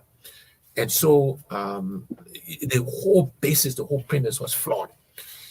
So we will restore those salaries that were cut. We're not doing it overnight. I'm not going to pretend that says we take inauguration on January 22nd, put a salary back. It will be gradually, but we will restore it, gradually come back. And over time, again, we're not doing day one because we will create too much hardship. Over time, we will shrink the government, make it smaller, but we'll do it as we grow the private sector so that people can have jobs to go to. Okay. We don't create hardship. That's not the point here, right? But over time, government government will be with qualified people, because a lot of people with abroad were not qualified. That's just a fact. Now they don't go to work, they just sit around and they get some nominal salary, not even every month, and then no money to do anything else, to actually do the job, right? So over time, again, I emphasize over time, we'll shrink it, but we'll do it when we've not grown the private sector, when there are more Liberian businesses thriving. Export most of the excesses in government to the private sector. To the private sector, so that they can get paid, they can make a living. But that's the right balance. That's the right construct, is that you have private sector-led economic growth, private sector job creation, and not government job Just before new comes in, I want us to talk about another policy, because I mean we're going to the election now, so it's on policy. And just for the record, I hope the president can agree to come here and you can ask him on these policies. All these questions. Meanwhile, you saying yours. Yeah. So we're looking at what they've done. That, I mean, according to you, have not worked, and what you do differently. Another policy that they brought forth to sort of fix education was what we call the free tuition policy for all tertiary institutions. What is your take on that as well? And I mean, what will a Cummings-led government do? Again, I think that was another mistake. I think it was a politically driven decision. But now politically, it's also hard to undo that. You know, we got to be practical. It's hard to take something you give somebody for free, then you take it back. You should start to charge for it, right? But it was a mistake. And universities are worse off today as a result of that policy. They didn't really have the money to do it. The money should have been redeployed in a different way. So that's something we just have to revisit. We have to find the resources to strengthen the university system and get the quality back up there. Was that a rare approach? I'm a believer in that you have to make your services to the population affordable. Some things need to be free. So basic healthcare, I think is all right. Primary education, high school education, I think the government should offer that. And or subsidize other institutions like the churches. Look, my generation, I'm much older than you guys. There were government schools which were good schools. The Morel Consolidated School System, taught me how good schools, demonstration where I went to elementary school. And then there were the parochial schools, the CBS of the world, the LTIs of the world, Lutheran, all of these institutions, RICS were Baptist, right? And the government used to subsidize so that education was affordable for most Liberians, right? This is what we need to revisit, is the quality is more important, right? And it gotta be affordable. Some things should be free. Some things people should pay for because then you value it more, but it gotta be affordable. So that means people wages. This is why harmonization and stuff doesn't make sense. People wages gotta be commensurate with the cost of living, right? And people gotta understand how these things connect and how they relate. I don't think the president does, to be honest. I mean, I don't know, but I doubt if he understands the interrelationships and connections. And we do, I do, right? I really hope the former VPN or the president comes here and you can answer these tough questions, right? Yeah, so we'll continue to send an invitation. It's important that the Liberians will hear these things for us. Liberians don't know, we understand this, how this stuff is supposed to work. We understand how it works in other countries. I'm not suggesting other countries are perfect, and we will not be perfect, right? But we certainly can be better than we are today. 50 days of the election. Does this say scare you? 1-1 victory. I guess you are seeing billboards everywhere. 1-1 visit for the re-election for George Weah. Does this say scare you? Not at all. And I really hope Liberians understand what the CDC is trying to do, the psychology they're trying to play on us. You know, they are good politicians, by the way. They are horrible at governing, right? Because they are trying to justify what I believe they will do. They plan to cheat. And by keep repeating this, when it happens, people say, oh, but it will already going to happen. You know, that's nonsense. Or this nonsense about, oh, the opposition is fractured, that will win in the first round. It's not scare tactics. No, people taking the into consideration. It's not scared because somebody's scared, but it's trying to justify. It's subliminal. Put it in people's mind. Look, in 2017, when President Weah was at his most popular, when he did not have a record to defend, When I would argue the opposition was more fractured, there was President Weah, there was Alexander Cummings, there was Joseph Boyka, there was Charles Bronskin, there was Mills Jones. The list goes on. I mean, credible people. They were more fractured. The present coalition was at its strongest. It's not as strong today, right? He got 38% in the first round. How 6 years later, he has a record that is a failed record? How does and the opposition now there are three main candidates? It's just a fact. Any polling you do, there's Cummings, Boyka, How you justify we're going to win in the first round? It's nonsense. It's problem with the live faction will be the opposition. The government is there saying, let's take advantage. This will fall back for us. No, it's Liberians don't get fooled by this. Don't be suckered. These guys want to cheat. They are setting the stage for that, and we will keep calling that out, and we'll do everything we can to protect the vote on the day to get the poll watchers, to make sure we get copies of the tally sheet. So we have a bill of structure that will mirror the elections commission, so we can at every precinct level want to know who won. The Cummings win at this polling station. The Boyka win it. Whoever we want, the first two, 1, 2, or 3, because it will be 1, 2, or 3. Would that require some kind of collaboration among? Yes, we need to collaborate amongst ourselves to make that happen, MARKA. No question about it. There have been some attempts to do that now. We need to engage even more. Other political parties have called for us to get together, and we need to do that because it will help to make sure we are all working together to monitor the elections so that the CDC is not allowed to see this election with this stuff, one round victory. They play on the psychology library. I hope it does carry the CPP. No, absolutely not, because we know you say you're in a room, you're Bill Warren, you see one round victory everywhere. Billboards are everywhere. 1,000 reasons to re-elect George Weah. We're not worried at all. The president has failed, and the Liberian people are feeling it. It's not because we say so. If you ask most Liberians today, are you better off today than you were 6 years ago? Most Liberians will tell you they're worse off today. When you go to campaign, what do you hear from the people? Alexander Cummings, when you go campaigning, what do you hear from them? I hear about the hardship Liberians are facing, whether it is the stories around the medical system in Liberia, the healthcare system, or the education system. I hear about the issue around drugs. So I often say in 2017, when I was campaigning, maybe if I went to 10 communities, maybe 3 of those communities will mention the issue of drugs, 2 or 3. Today, if I go to 10 communities, all 10 will mention this issue of drugs in our young people, right? So that's a common thread we hear around the country. Again, all of these reasons are why President we had no way he will win first round, and he will lose even if we get to the second round. If the elections are free, fair, and transparent, it's possible he may not even make it to the second round. It may be between the former VP and myself. Let me just drill you with this, and I guess my colleagues will back me with this. This morning, MARKA, I was saying, if there is a second round, you see the CDC and that of the Unity Party. What's your stand on this? Or the CDC and that of the CPP? So if the CPP and any other party, of course, will support the CPP, right? But the way I answer that question, I had some young people. They came for there was a debate, high school debating contest, and some young people came to see me last night that were in town from the Southeast. And what I said to them, and I said to a lot of our young people, when they were planning for that debate, right? They were planning to win the debate. They practiced, and they were coming to the road to win the debate.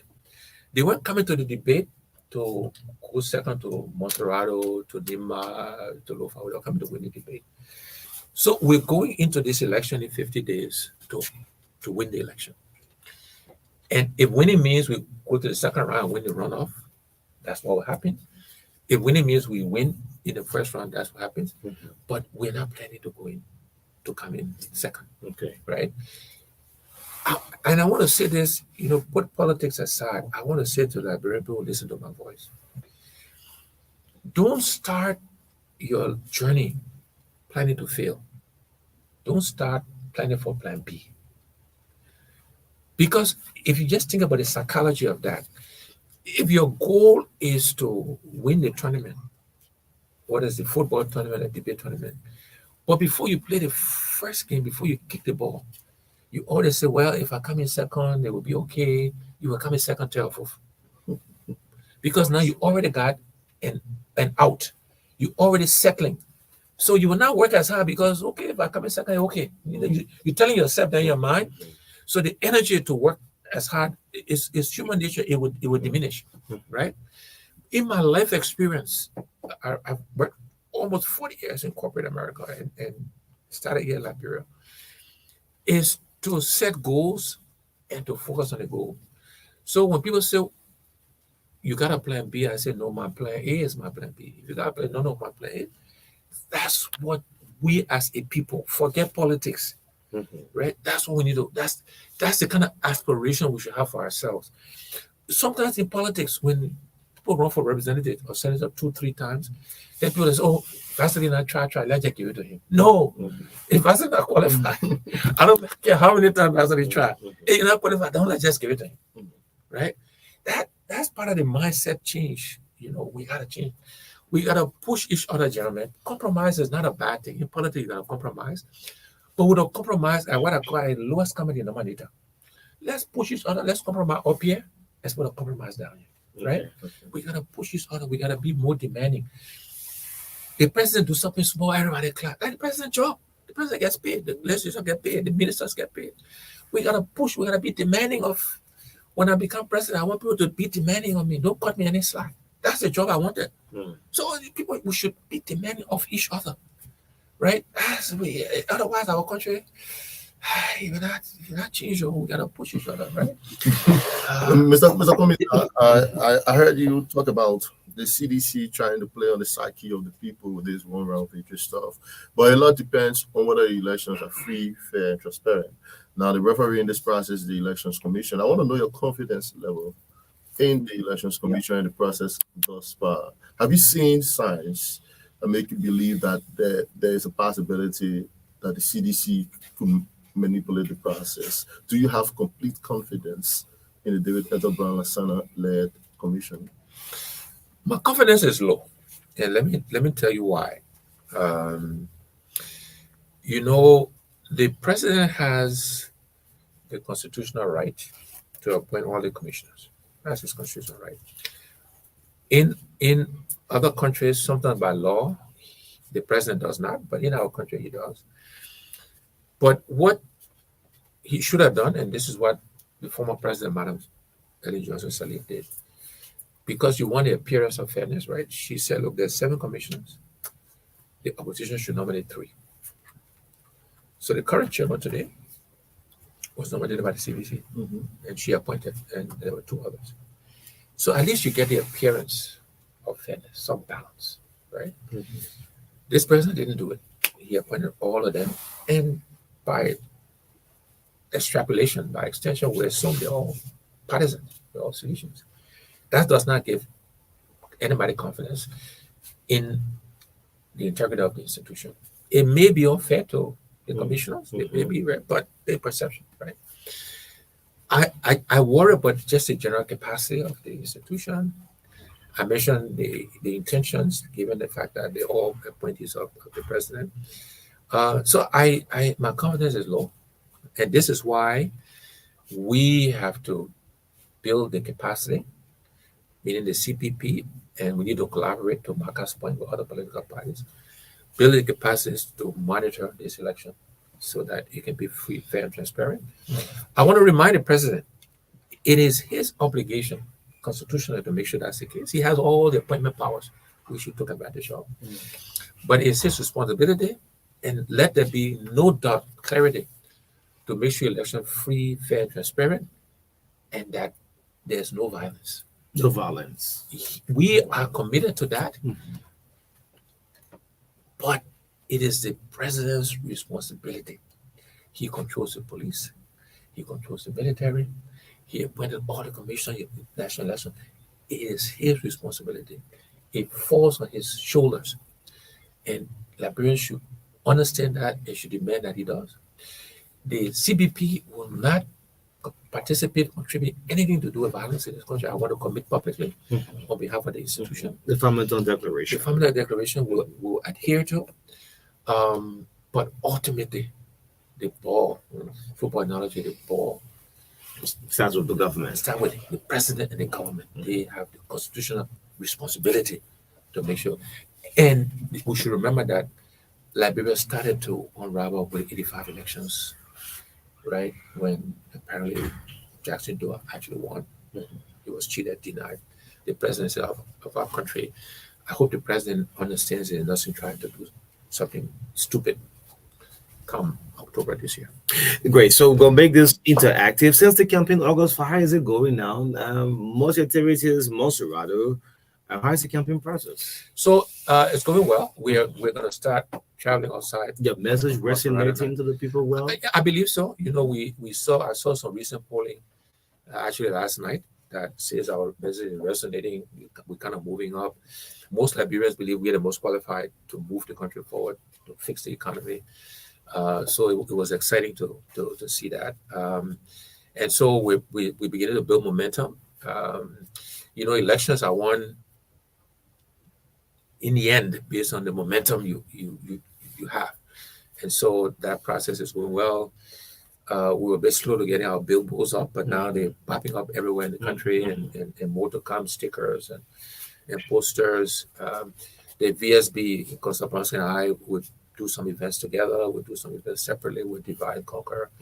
But we'll start our tour of the country in the next few days. Yeah. Next few days.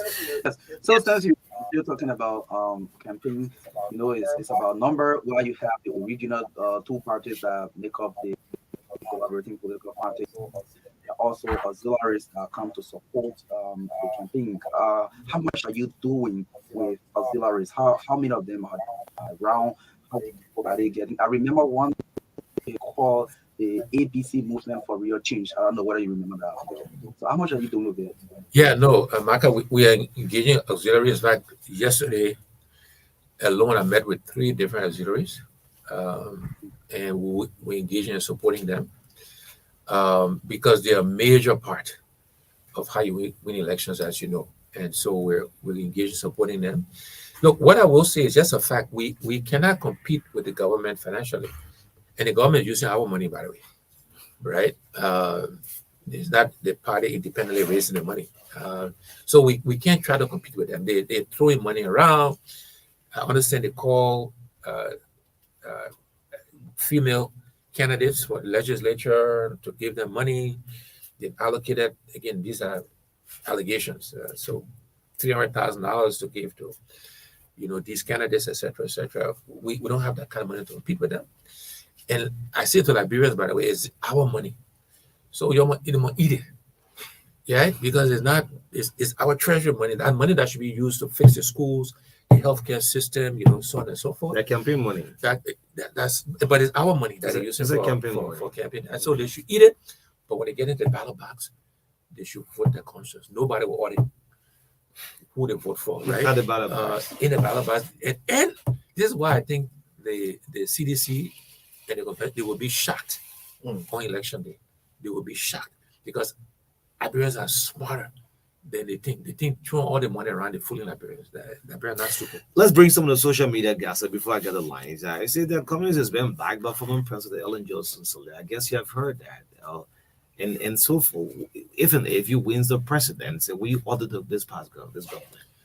So first of all, I would say I welcome support of anybody that wants to support me. It's like it's a bad thing. You know, they make it sound like it's a bad thing if the former president is supporting me.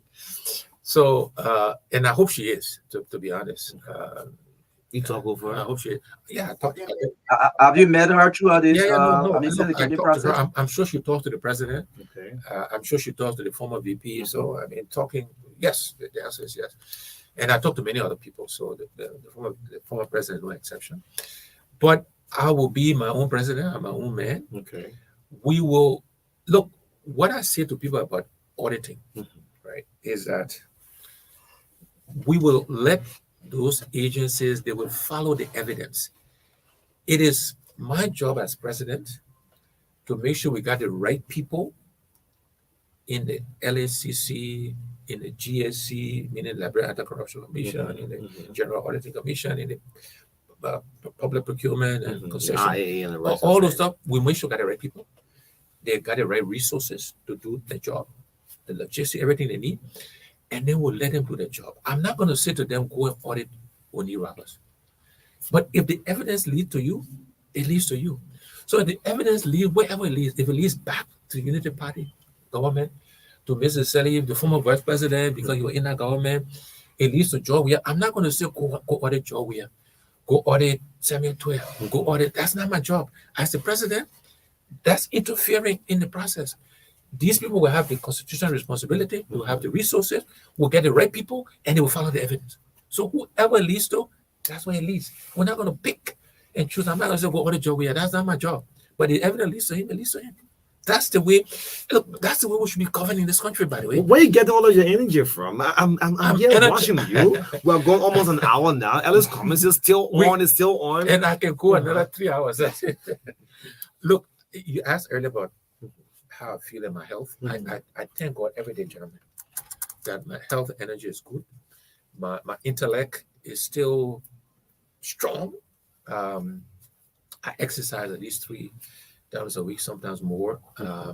So the energy is there. Look, the job I'm asking the Liberian people to give me requires energy, requires long hours, requires intensity and focus.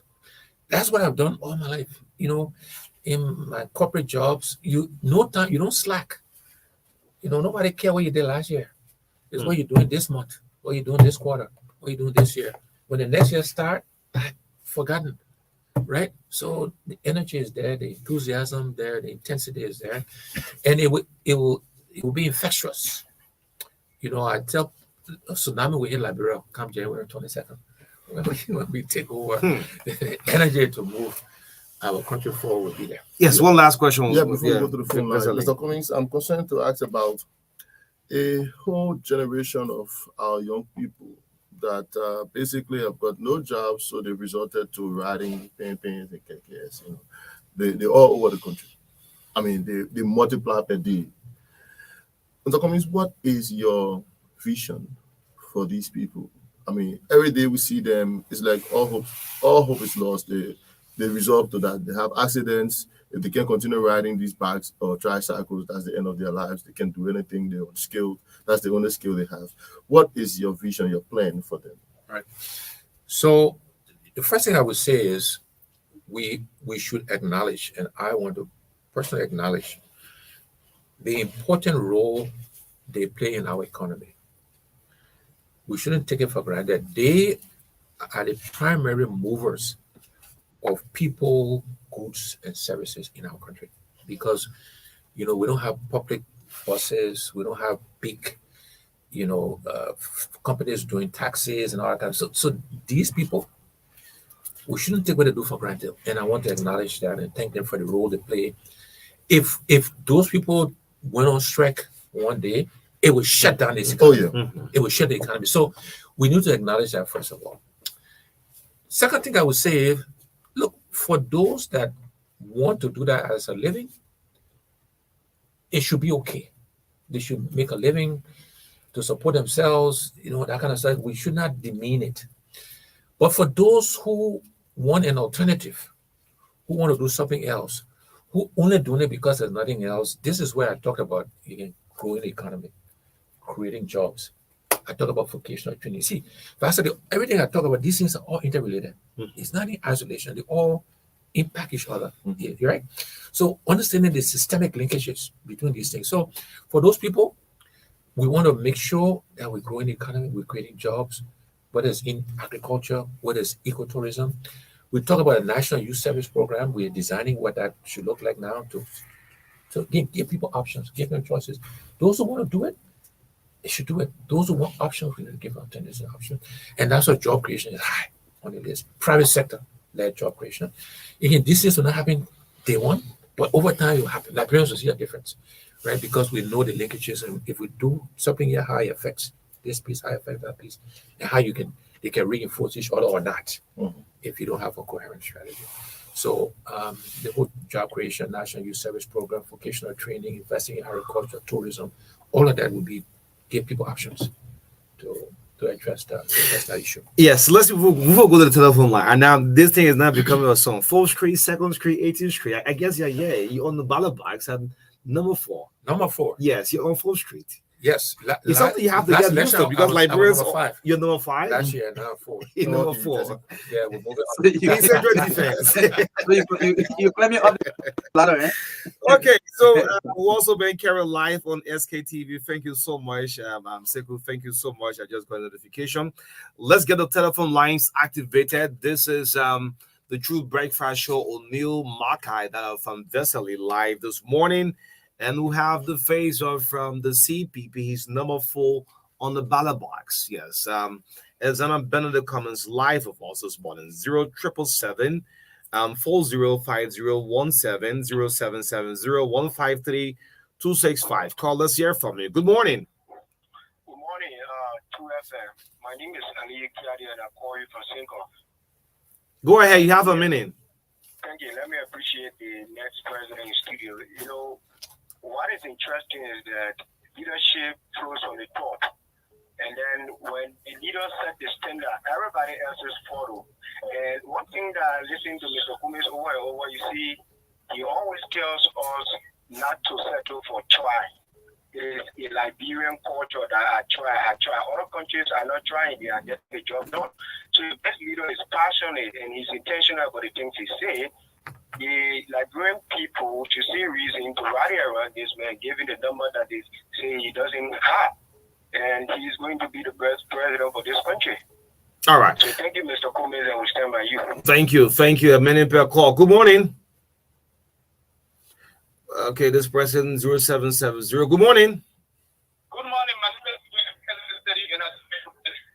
You join us where? Hello. I think his line is really bad. Please don't go to the line. Yes, I'm joining from where? Good morning. This person. From here? Good morning. Yes, you're live. Go ahead. Good morning. The line it's not easy on this side. Okay, let's see if we can pick this person on the line. Yes, caller, you there? Go ahead. Okay. Yes, this one right here. Go ahead. Yes, good morning. My name is Samson Mosire, and I call you for Tupo Road this morning. Yeah, so let me say good morning to the next president, Mr. Elzana Benedict Cummins, and let me say good morning to you, Vesely. Go to the issue. So everything Mr. Cummins said is a glaring reality, and we as young people, we make sure we mobilize and get Mr. Cummins as the next president. Thank you. All right. Thank you. You don't be afraid to ask those hard questions. That's why we get the lines. But back if you got call from the air, you can also pick. Yes. Yeah. So let me pick this one. Good morning. Good morning. Go ahead.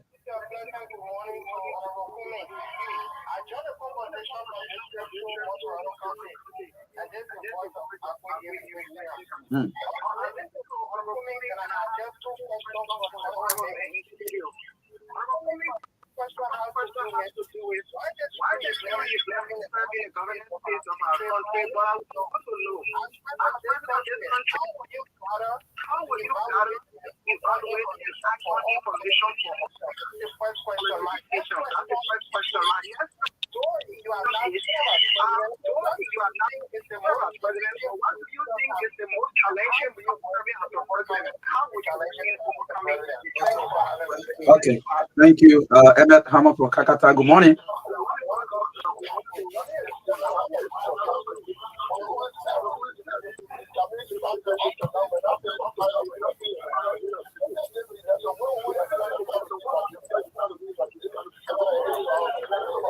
Thank you. Let's pick this call on the line. Good morning. Good morning.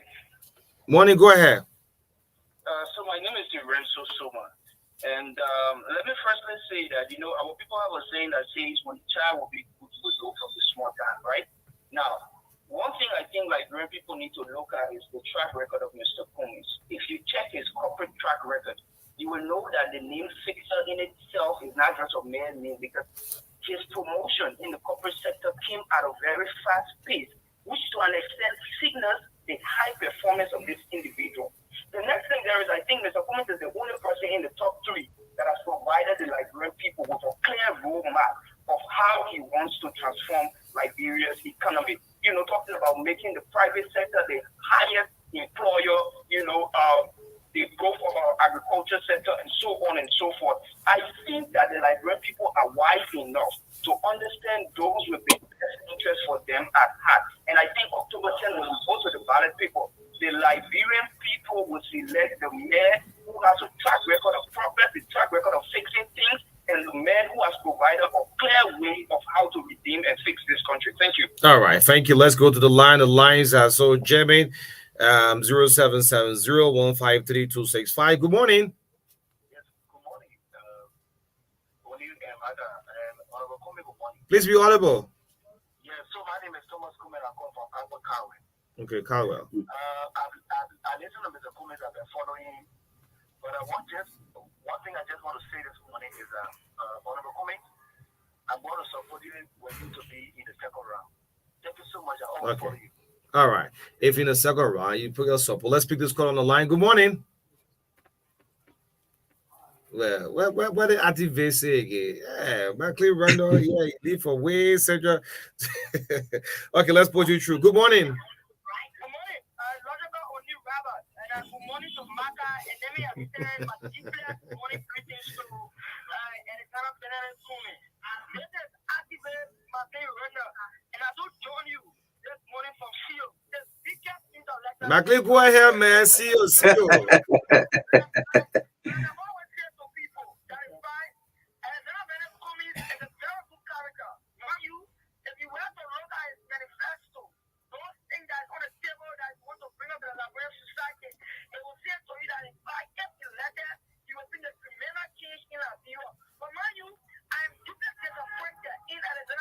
Not coming to see you.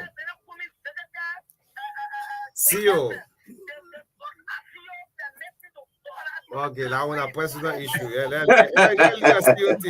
all of the anyway, so we're gonna take 2 more calls. We're gonna make this back and forth. This show is is actually interesting. Relay on SKTV, Strong FM, owned by Musa Sherry, also carrying us live. Prime FM, Sky FM, Voice Matter, Truth FM in Saclipie, Nimba County is live with all. Let's pick this caller, then we'll go back to our guests. Good morning. Good morning. Let me say good morning to all of the colleagues and the next president come October 10th because we are sure of 1-1 victory. My name is Bilal V. Sorry. And I join you for Nizo this morning. Basically, I listen to Mr. Cummings. You know, when you listen to Mr. Cummings, if you have lost hope in the past, based on how the team development has massively failed, you're going to regain that trust because from the argument on his discussion, you see politics, see implementation, and we can say to the Liberian people, this is a man who has served in a corporate sector with no company repetition. So that is to tell you that the pace that he has built from his foundation, and that which will come to the public sector as well. So we are urging you, let us start looking at this flamboyant politics, let us start looking at transportational politics, and not look at progressive politics. And who will bring the progressive leadership and policy to us as people? It is Mr. Cummings. So let's get in the vanguard, let's get in the filter train to ensure that this country is being liberated by a leader who has stood in the vanguard to ensure from his foundation, who has stood in the vanguard to ensure that Liberia should get the 2 different means. Mr. Cummings, thank you for always coming. We are with you always, and we're going to encourage people from door to door. Like somebody talking about flyer, I think these are things that we should take into consideration too. The flyer and in some other country, we have to. Okay, that one level job was not. Just meeting Reverend Lake from Marky. Yes, Reverend Lake. Good morning, sir. Thank you. Good morning, Mr. I just want to tell Liberia, our country has so many difficulties. We have the abilities in people in Liberia. We should not miss our way this time. Mr. Cummings has done so well. They affected so many people in Liberia as well. Right now, if you go on the streets, people selling Coca-Cola and intelligence, the vast experience, the vast possibility to come to our country here. Do not relent. Stop thinking people because they were able to first round, second round, we can't fix somebody because we love them. We appreciate you, and I want to thank you for coming in this race. I would bless you, and we all bless you. Thank you. All right. Great. Thank you. I have a call from Aussie, and those, I guess the president is viewing via the Facebook. Good morning. Yeah, good morning. My name is Patrick Johnson. I'm calling from Atlanta. Okay, Patrick, you're live. Go ahead. I got a quick question. I got a quick question. I just wanted to know the platform Mr. Coleman ran on 2017. Mm-hmm. Is it the same platform he running on 2022? If not, what's the difference? Thank you. All right. Great. So let's sit back and listen up to Ezana Ben in the comments. Yes. Thank you, guys, and thanks to all the listeners for the questions. Actually, they were mostly compliments, so I want to thank, I think, Aliu, Samsung, Durenzo, also good compliment, talked about the focus on private sector-led growth, which is what we're going to do. Bilal, thank you also for your compliment, Melvin. But there were a few questions. One was how I make decisions, information on decision making, and the same person asks about what do I see as the challenges of the presidency. So the way I make decisions, I make it primarily based on facts, on data, right? So I start with the facts. So I don't just vastly come and say, Chief, let's go to XYZ, or what kills most Liberians is cancer. So I would say to vastly, give me the numbers, give me the facts. Is that true, right? Mm-hmm. So I start with facts. Then I get opinions. I listen to lots of people. I ask different points of view, different opinions, experts in the area, people who are impacted or who will be impacted by the decision we make. And that combination of facts, data, different voices, different opinions, from different perspectives on the issue, then I make a decision, then I land, and we move forward. I'm also the kind of leader is that none of my decisions, or not all, will be perfect. I would say my history is 8 out of 10 would be the right call. But if it's 1 out of 10 or 2 out of 10 that is wrong, I don't mind adjusting. I would say, oops, we thought this would work. Based on the fact it doesn't work, let's adjust, let's change and move forward. So I'm not the kind of guy that proud and arrogant, we gotta stick with it. I think that's nonsense. Mm-hmm. If it's not working, we should adjust. But facts, data, opinions and stuff is how we make decisions. I think perhaps what would be the most challenging part of the role is how you filter all of the voices that comes to you as leader, because everybody wants your attention, everybody wants your ear, everybody has an angle, everybody wants something for themselves or family, all of that stuff. And the ability to manage that, to filter it, to not insult people in the process, I think would be a bit of a challenge, if you will. I mean, the other challenges, the challenges facing Liberia are monumental. They're huge. And so getting the resources to do it, making sure we got the right people, the right teams, making sure we got the right priorities, making sure we're executing against those priorities and we're measuring. Those are all challenges. We'll manage those. But I think just the demands on the presidency, is something that will be a challenge that we'll have to manage. Emmett wanted to know when we're getting flyers and brochures to Margibi. This week, Emmett, you will start seeing flyers and brochures and billboards in Margibi. So look for that. Question about the second round. Mm-hmm. I think you asked that question earlier. Yeah. We answered that one in the second round. McLean want me to visit. That's your advice. And the last one, though. This was a very brilliant question. On very brilliant one. It's the same platform 2017. It's very similar, right? Because the reality is a lot of the issues that the country faced in 2017 we're still facing today. What is the educational system? It hasn't really been fixed. The healthcare system hasn't really been fixed. Infrastructure is still poor. I had to go to through Ivory Coast to get to my home county, Maryland. So we've made some adjustments, we've refined it, we've gotten more details, but the platform is very similar because unfortunately the issues have not all really been addressed. Okay, so we'll take 6 more calls on the last calling segment. Let's see who can. This person have been calling consistently. This call should be from Saclay, Nima County, because Truth FM is also carrying us live from that end. Good morning. Good morning, Oni Ramos. Morning. The name remain confirmed. My name is Ona Engineer. I'm calling from Saclay, Nima. Okay, listening to Truth in Nima, right?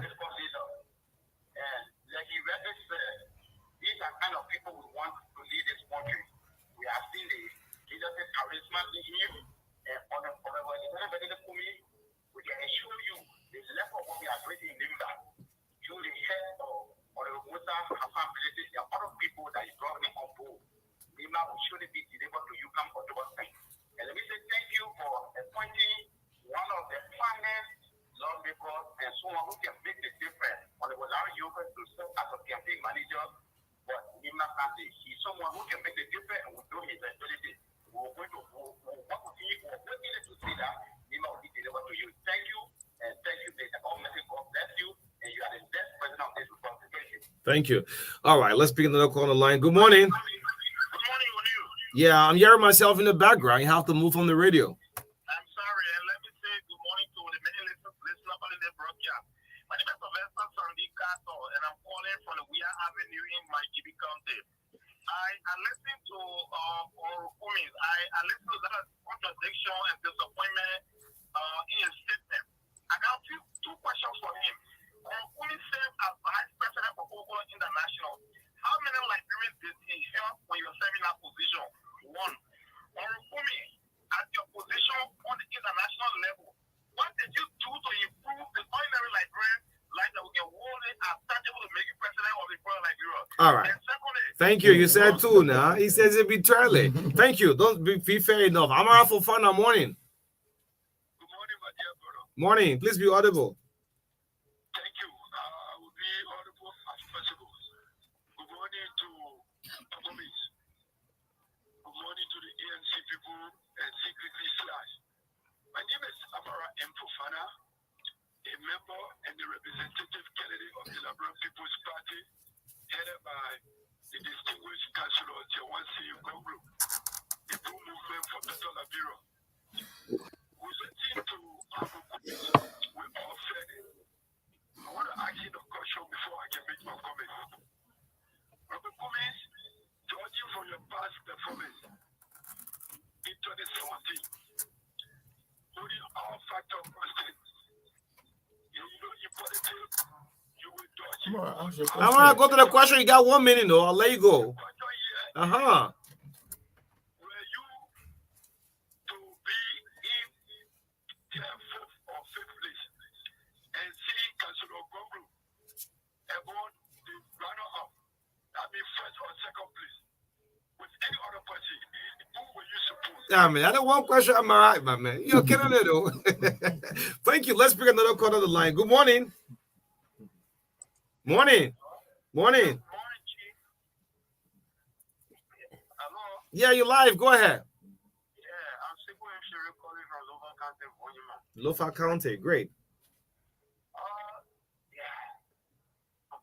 Something is winding my heart. I don't know when the Liberian will consider our country and more our personality.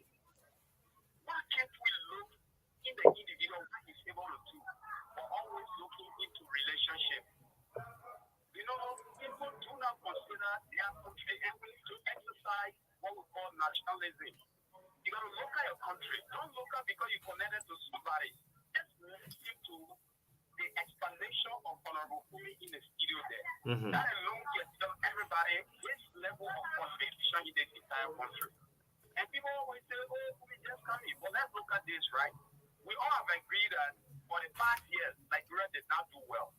But then if a company or an organization is falling, can you go back to those same staff or even the manager that was there because they have past experience? What kind of experience? Falling experience? Are you bringing them back on board again to destroy the entire organization? Or will you go for new things to bring the person on board to be able to build what the other people destroy? You know, we need to think beyond Liberia. All right. We should not be following relation or material or things or money or any other thing that would dissuade us from our path of exercising the rightful democracy in this particular country. Thank you. Thank you. A call away from Lofa County. This person will be our last caller for today. Good morning. Good morning. Thank you for bringing me on. My name is Kotoma King. I'm calling you from the township of Cardwell, District 15. Am I on live? You're live. Go ahead. You have a minute. Thank you. I want to say thank you to the political leader, our political leader, Liberia's next president, Mr. Alexander Cummings, for laying the basics. This is what we want to hear, the clear vision and how we want intended to transform our country. Mr. Cummings consistently explained these, that today he got the platform again to tell Liberia and Liberians what he's going to be doing in the presidency. Vote number 4. Vote Alex Cummings. Thank you ever so much for the opportunity. Great. Let's pick this caller. This person consistently texts me and says she's a female, and at least we should have a female via mobile. Good morning, y'all. Last caller. Morning. Good morning, Oni. Thank you. Go ahead. Yes, my name is Gareth Bonsky. I come from Single. Good morning, my incoming president. I call him a black president. You see, Oni, we always tell Liberian people, we say we want change, we want change. The only change we see right now is Mr. Cummings. Let's be fair. Not like our opponents, they are not giving a clear vision that Liberian people need. So, Mr. Cummings, I say thank you. May God give you more grace. May God give you long life and prosperity to deliver this country in Jesus' name. All right. Amen. All prayers you say amen to, Ray. So amen to this one. That's not me be a journalist. Amen. Yes, Amen. ABC. Let's listen up to you. Yeah, so I think Zona from Nima said we'll win the county, so we'll claim it. Thank you. And yes, Representative Larry Yonkwe is now our campaign chair for Nima, so we're very happy with that. Question about Coca-Cola, how many people were employed, etc., etc. And I will answer the question because we did employ people, etc. But I think again, this is where we gotta change the way we think. Vasily and NEAL and MARKA. You see, the Coca-Cola company or any company, people are hired and promoted based on merit, based on their performance. And not based on the fact that they're Nigerian, Liberian. This is what I'm talking about. We don't care about your tribe because you don't choose that. You don't choose your nationality. Coca-Cola is a global company. It wasn't my father's company, right? I mean, it's not any relative company. So I didn't go there and say, I'm going to employ Liberians or I'll employ Ghanaians or Nigerians or global people, right? It's based on merit, based on performance, right? But we did hire Liberians. He just retired. The guy that used to run all of West and Central Africa based on Abidjan was a Liberian guy. Western African is actually cousin. In the US, when we're based there, we hire Liberians who are still in the US business. And different parts of the system, what we call the system, company and partnering side. So yes, we did hire Liberians, by the way, but we didn't hire them because they were Liberians, because they could do the job. They were qualified. Because to me, it's what's the word? It's you demeaning them. When I just hire you because you're Liberian, but you're not qualified. So it diminishes your contribution. And I want Liberians to understand that we will have a merit-based government. I don't care, you ANC, you CDC, the ANC people will not let me say it, but that's the truth. Or you CPP or whatever, if you're Liberian, you're qualified. You qualify. You win the presidency, someone from the CPP not qualify, you will give them the job. No, we train them, we find other ways to get them qualified so they can get the job, right? But it can't just be just because you're Liberian and become a Liberian, so we'll do that. But we did hire Liberians, I have to say. We can provide some names if you want, right? But these people were qualified. That's the most important point. They earned it not because we're Liberian. I give them jobs. Similarly, in Liberia, when I was, again, just to put context, Liberia is so small in the total scheme of the company globally.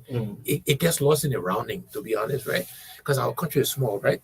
But we added a second production line in this country, so we created jobs.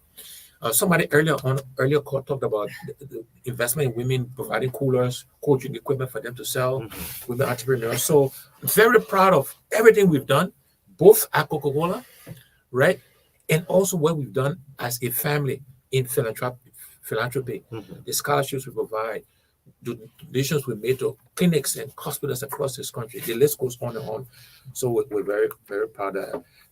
Amara from LPP was asking about if I come third, fourth, whatever. I'm not going to come third, fourth, Amara. So that's an academic question, right? We're going to either win all right or we'll be in the second round. And I hope, Amara, that you will support me. We'll get to the second round, whether it's against President Weah or the former Vice President. Sekou, I like his comment about experience.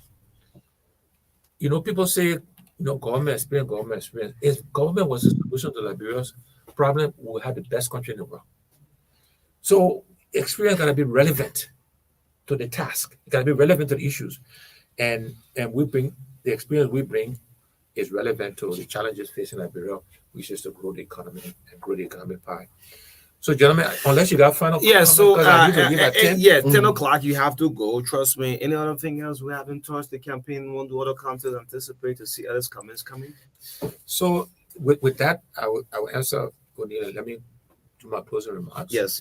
So, as I mentioned earlier, we plan to start to tour the country, and we'll visit many districts, many communities, many villages around Liberia to make our case, to share our vision for our country. And so Liberians begin to see both Councillor Bronsky and myself around the country. We are confident that, we'll make the case and Liberians will support us. But let me conclude by saying the following. This election is consequential. And every election we say that. But, another 6 years of a failing government, I don't know where our country will be. And so I want Liberians to really think hard. Don't look at all the money the government is spending. Don't look at all the propaganda, what people are saying. Look at us who are running, look at our track record, look at our history, look at our experience, and make the right call for our country. And I know Liberians will. And I ask Liberians let's all pray for Liberians to make the right decision. Maybe I'm not that decision. I think I am, but I just want Liberians to make the right call so our country can move forward, because we'll all live with the consequences or benefit of that decision on October 10th. But I'm confident Liberians will select Councillor Bronsky and will start the journey of restoring good governance and private sector-led economic growth to our country. So again, thank you. And before you go, if I don't ask this question, my spirit will not be fair enough. How will Mr. Cummings' government promote the independent media? Journalists are most time in the pocket of politicians. We will do that. Again, I come back, gentlemen, to growing the economy in the private sector. If the private sector is growing, it is advertising revenue that supports the media around the world. If we have a vibrant private sector, companies creating jobs, growing the economy, they will come and pay you to advertise. They will pay you to come in your program. The advertising is what drives the media, right? Today the private sector is small, advertising is low, depending on government, right? So that's how we'll this thing I'm talking about, the economy affects everything. We grow the private sector, we create jobs. People advertise, the churches will do well, they will advertise. So it's all about the economy in the private sector. That's how the media will stay independent, because they're not dependent on the government, right? People will be able to make a living with all this thing called government. So we'll make sure the media is independent, we're not corrupted, and because it's private sector led, it will be independent of the government, and you guys will be able to make a good living for yourselves and your family, and report fairly to the Liberian people. Great, thank you. It's been wonderful. Look forward to seeing you. We still have more days to campaigning. The voice from Elizana Ben in the comments, closing us up on this Monday edition from the True Breakfast Show. Thanks to all of the online platforms, the radio station for relaying us. MARKA Davis, Vesely Subo. My name is O'Neill. In the midst of all, catch your friends. We'll see you on tomorrow. Bye-bye. Thank you. So following the line. All right, guys. That was good. Thank you for the comments. Thank you all. Seriously, good questions.